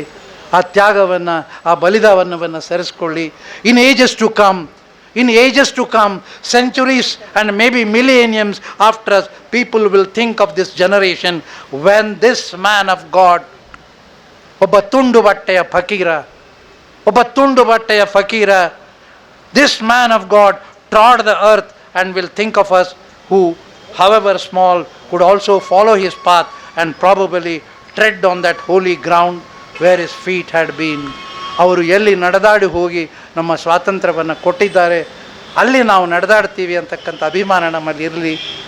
ಮತ್ತು ಈ ಕಾರ್ಯಕ್ರಮಗಳಲ್ಲಿ ಇದೇ ರೀತಿ ಭಾಗಿಯಾಗಿ ರಾಷ್ಟ್ರದ ಅಭ್ಯುದಯಕ್ಕಾಗಿ ನಾವೆಲ್ಲೇ ಇರಿ, ಏನೇ ಮಾಡಿ, ರಾಷ್ಟ್ರಕ್ಕಾಗಿ ನಾನು ಒಬ್ಬ ಭಾರತೀಯ ಅನ್ನತಕ್ಕಂಥ ನಮ್ಮಲ್ಲಿ ಮನಸ್ಸಿನಲ್ಲಿ ಜಾಗೃತ ಆಗಲಿ ಅಂತ ಮಾತಿನೊಂದಿಗೆ, ತಾವೆಲ್ಲ ಇಷ್ಟೊಂದು ರಾಷ್ಟ್ರಭಕ್ತಿಗಾಗಿ ಇಲ್ಲಿ ಬಂದಿದ್ದೀರಿ, ನಾನು ಮಾತನಾಡ್ತೀನಿ ಅಂತ ಬಂದಿಲ್ಲ ತಾವು, ಅದು ನನಗೆ ಅರಿವಿದೆ.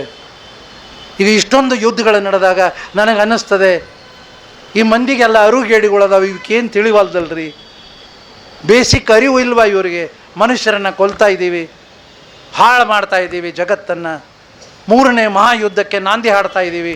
ಏನಾದರೂ 3ನೇ ಮಹಾಯುದ್ಧ ಆದರೆ ಕೋಟ್ಯಾಂತರ ಜನರ ಮತ್ತು ಸಾವನ್ನು ಅನುಭವಿಸ್ಬೇಕಾಗ್ತದೆ. ಆದರೆ ಬಸವಣ್ಣ ಎಲ್ಲರಲ್ಲಿಯೂ ಅರಿವನ್ನು ಜಾಗೃತ ಮಾಡ್ತಾ ತನ್ನ ತಾನರಿತು ತಾನಾರೆಂದು ತಿಳಿದಡೆ ತಾವು ದೇವ ನೋಡ ಅಂತಕ್ಕಂಥ ಅದ್ಭುತವಾದ ತತ್ವವನ್ನು ಕೊಟ್ಟಿದ್ದಾರೆ. ಶರಣಾರ್ಥಿ. ಜ್ಞಾನದ ಆಗರವಾಗಿರುವ ಹಾಗೂ ದೇಶ ಪ್ರೇಮದ, ದೇಶಭಕ್ತಿಯ ಪ್ರತೀಕವಾಗಿರುವ ನಮ್ಮ ಅಧ್ಯಕ್ಷರಾದ ಶ್ರೀ ಅರವಿಂದ ಜತ್ತಿ ಅಣ್ಣನವರು ಇವತ್ತು ಬಹಳಷ್ಟು ಜೋಶ್ ತುಂಬಿ ಮಾತನಾಡಿದ್ದಾರೆ. ನಾವು ತಿಳ್ಕೊಳ್ಳೇಬೇಕಾದಂಥ ವಿಷಯ, ನಮ್ಗೆ ಗೊತ್ತಿಲ್ಲದೆ ಇರುವಂಥ ವಿಷಯಗಳನ್ನು, ಸಾಕಷ್ಟು ವಿಷಯಗಳನ್ನು ನಮಗೆ ತಿಳಿಸ್ಕೊಟ್ಟಿದ್ದಾರೆ. ಮಾಡುವಂತಿರಬೇಕು, ಬಾಡದಂತಿರಬೇಕು, ಮಾಡುವ ಮಾಟದೊಳಗೆ ತಾನಿಲ್ಲದಂತೆ ಅಂತ ಒಂದು ವಚನ ಇದೆ.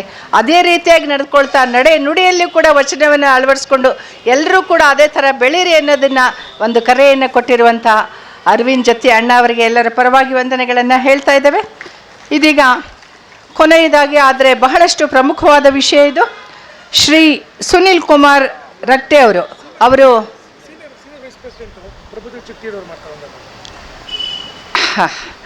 ಇದೀಗ ಶ್ರೀ ಪ್ರಭುದೇವ್ ಚಿಕ್ಟೇರಿಯವರು ಸೀನಿಯರ್ ವೈಸ್ ಪ್ರೆಸಿಡೆಂಟ್ ಅವರು ಇದೀಗ ಈ ಒಂದು ಸಭೆಯ ವಂದನಾರ್ಪಣೆಯನ್ನು ನಡೆಸ್ಕೊಡ್ತಾ ಇದ್ದಾರೆ. ಸರ್ವರಿಗೂ ಶರಣಾರ್ಥಿಗಳು. ಸಾಕಷ್ಟು ಬಿಸಿಲಲ್ಲಿ ಬೆಂದಿದ್ದೀರಿ, ಜಾಸ್ತಿ ಟೈಮ್ ತಗೊಳ್ಳೋದಿಲ್ಲ. ತಮ್ಮ ಮುಖ್ಯ ಅತಿಥಿಗಳಾಗಿ ಬಂದಂಥ ಪ್ರೊಫೆಸರ್ ಐ ಜೆ ಸನದಿ ಸಾಹೇಬರಿಗೂ ಮತ್ತು ಗಣ್ಯಾತೀತ ಜನಗಳು ಏನು ನಮ್ಮ ಸಭೆಗೆ ಬಂದಿದ್ದಾರೆ, ತಮ್ಮೆಲ್ಲರಿಗೂ ಬಸವ ಸಮಿತಿಯ ಪರವಾಗಿ ಹೃತ್ಪೂರ್ವಕ ಕೃತಜ್ಞತೆಗಳನ್ನು ಸಲ್ಲಿಸ್ತೇನೆ. ಈ ಕಾರ್ಯಕ್ರಮ ಆದಮೇಲೆ ಸ್ವಲ್ಪ ಉಪಹಾರದ ವ್ಯವಸ್ಥೆ ಇದೆ, ದಯಮಾಡಿ ಸ್ವೀಕರಿಸಿ. ಶರಣಾರ್ಥಿಗಳು.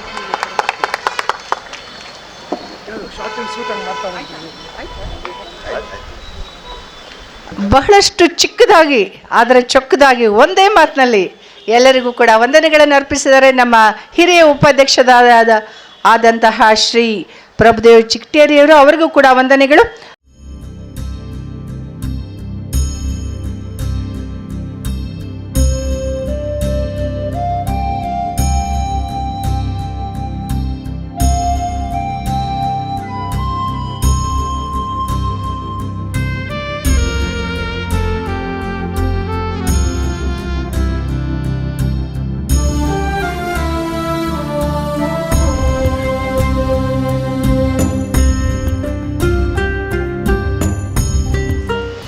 जनगण मन अधिनायक जय हे भारत भाग्य विदाता पंजाब सिंध गुजरात मराठा द्राविड़ उत्कल बंगा विंध्य हिमाचल यमुना गंगा उच्चल जलधि तरंगा तव शुभ नामे जागे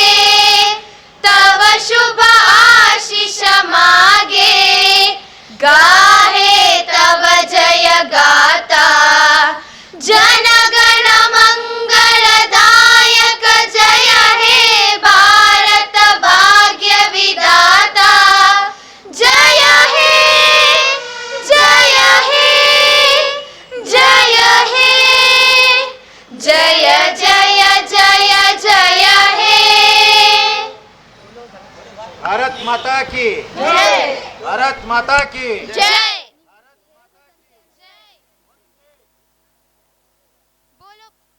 बोलो भारत माता की जय। वंदे मातरम, वंदे मातरम, वंदे मातरम। Thank you.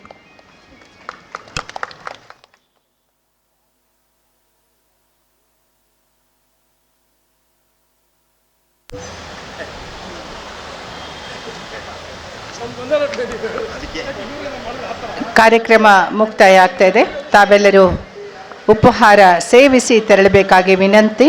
ಶುಭ ಮಧ್ಯಾಹ್ನ.